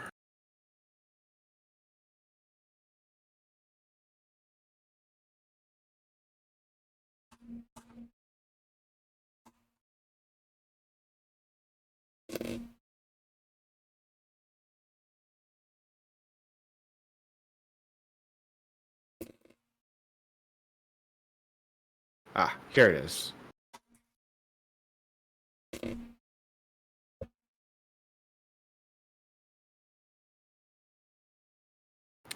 Okay, I just sent you the link.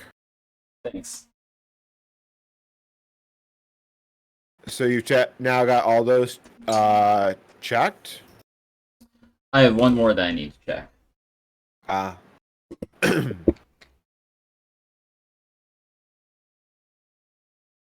Is the amount of disk space being used on Export Home going down? Like, I'm really worried that's stuck. Let's see.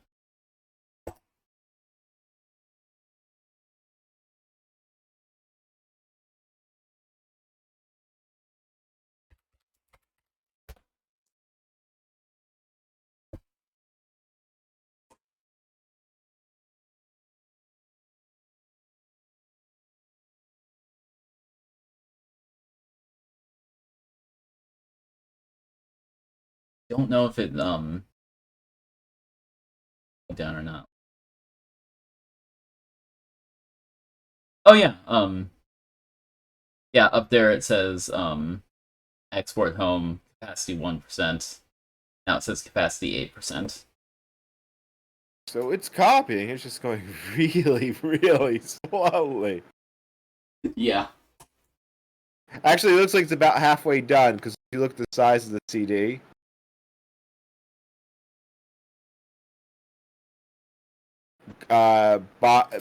Used is the second column, second group of numbers. The Oh, CD yeah. is the last one. Yeah, so it's about halfway. Wow. This is even more boring than when I did it. Granted, I did it on Slayers. No, actually, I probably did it, walked away, got a sandwich, and then by the time I came back, and that's why I'm thinking, because thinking this would be quick and painless, and you know, other things we tell old small children.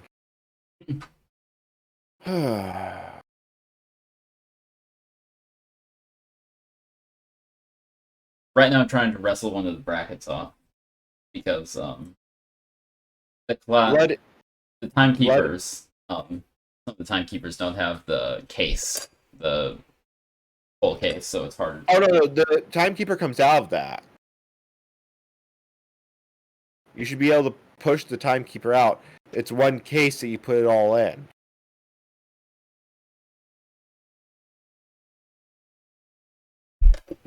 Oh, interesting. Yeah. You basically pull it out, you take out the chip, you put in the new chip, and then you push it back down. But some of those chips are a little bit different in size, and that's how I broke the holder thing on mine. If you got spare holders, I want one. I have two holders actually. Yeah, I would like one, please. Um, I might have three holders if I can figure out how to get the chip out of one of them. But yeah, yeah, you can have one. Yay! Yay! I I will. really kind of want to just see the Spark Station boot up. Kind of out of it has made it this hard to get going. Let's just fight it. Yeah.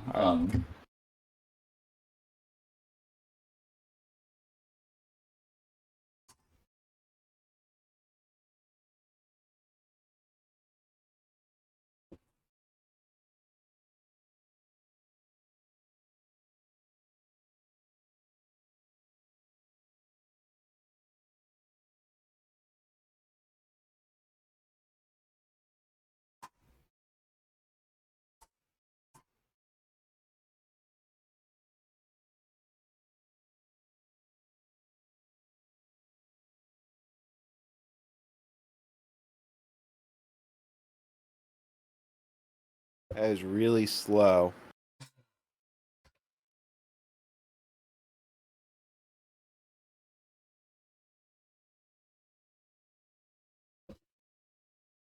And thank you, Tef. I might take you up on that offer. Yeah, it'd be cool to get some custom sound alerts.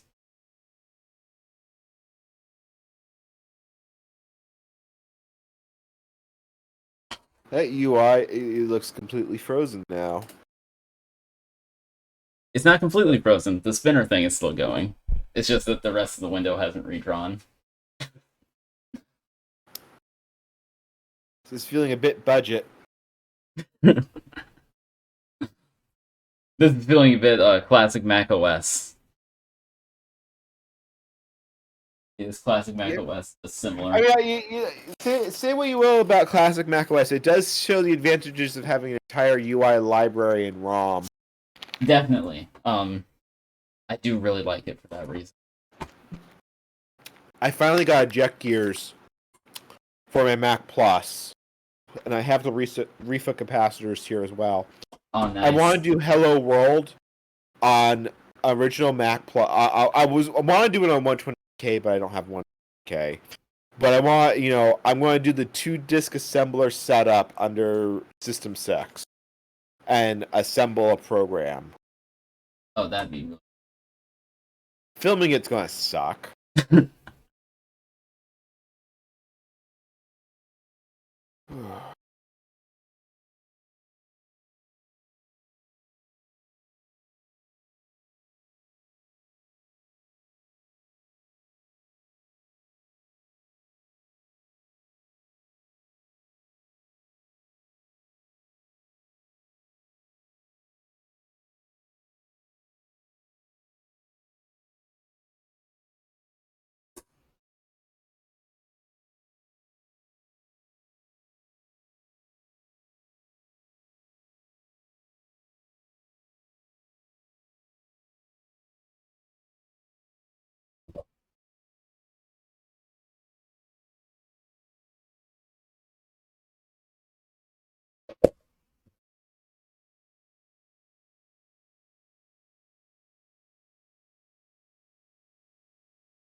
The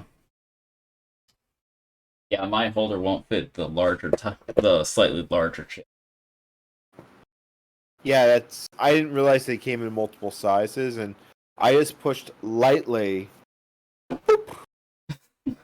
Sounds like some brittle plastics, maybe. Probably. Um, I know other people have been in and out of that system. It's a 19. Mine is a 2000 maker date, so my system's 22 years old. God knows how it was stored and saved. Let's see the date on my on the system on my system CD-ROM drive is March of 1999. So my guess is that was probably sold sometime in 1999. Yep. The line was sold from 90 end of 97 until 2000. It's a pity we can't see it with you poking at it. Yeah.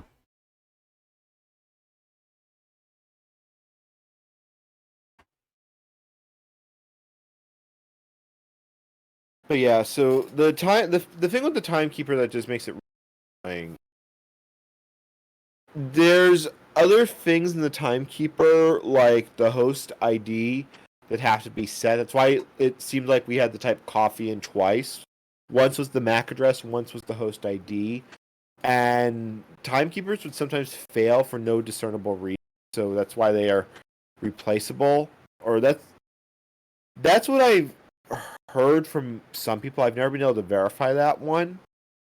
But I could believe it. But I don't know why Sun went with such a crazy design like these. They could just use a regular battery and at least make it easier to reprogram.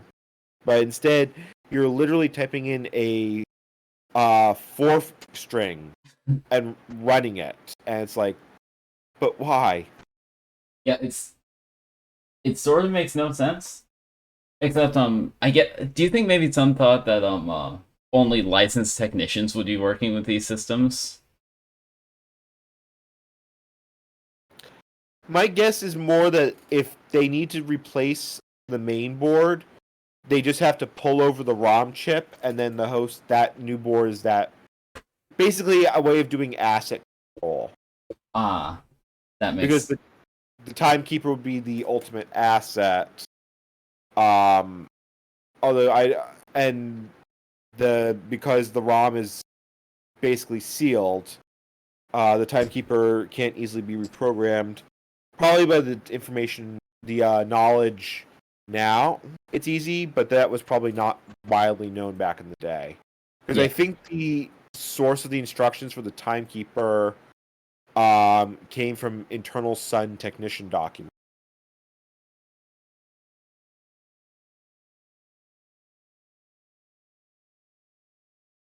I wonder if running in such a low VGA mode has caused it to run slower than it should.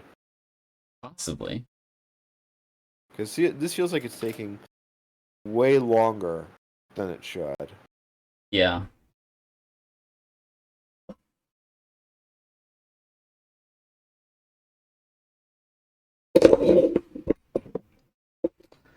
I probably should wrap up the stream before too long, just because. Oh, hey Sabrina. Just because I need to get lunch. Okay then. But I mean, if we want to do future streams coordinating this, maybe get me on a more because this is I don't this is I enjoy talking here, and I would enjoy um perhaps doing an ongoing stream thing when we're both around, just like whenever. yeah, this has been really enjoyable. Yep. All right. I guess I'll drop the call. You'll get lunch, and then we'll talk about next steps on Discord. Sounds good. All right. This is Ncommander signing off. Wishing you all a pleasant day. Thank you for your help. See you later. See ya.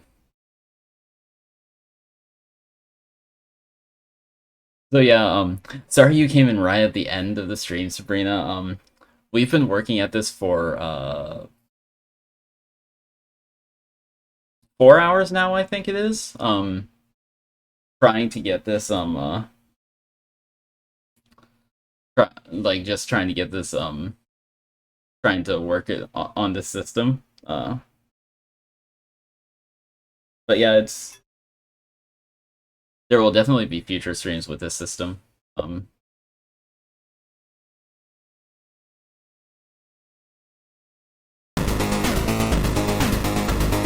hang on.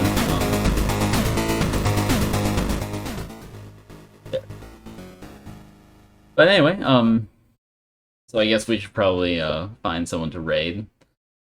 Thank you all so much for watching. Really appreciate y'all joining. Yeah, it's been a fun stream.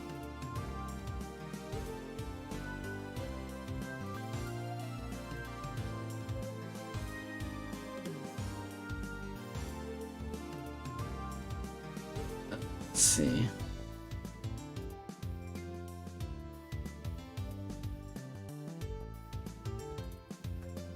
So yeah,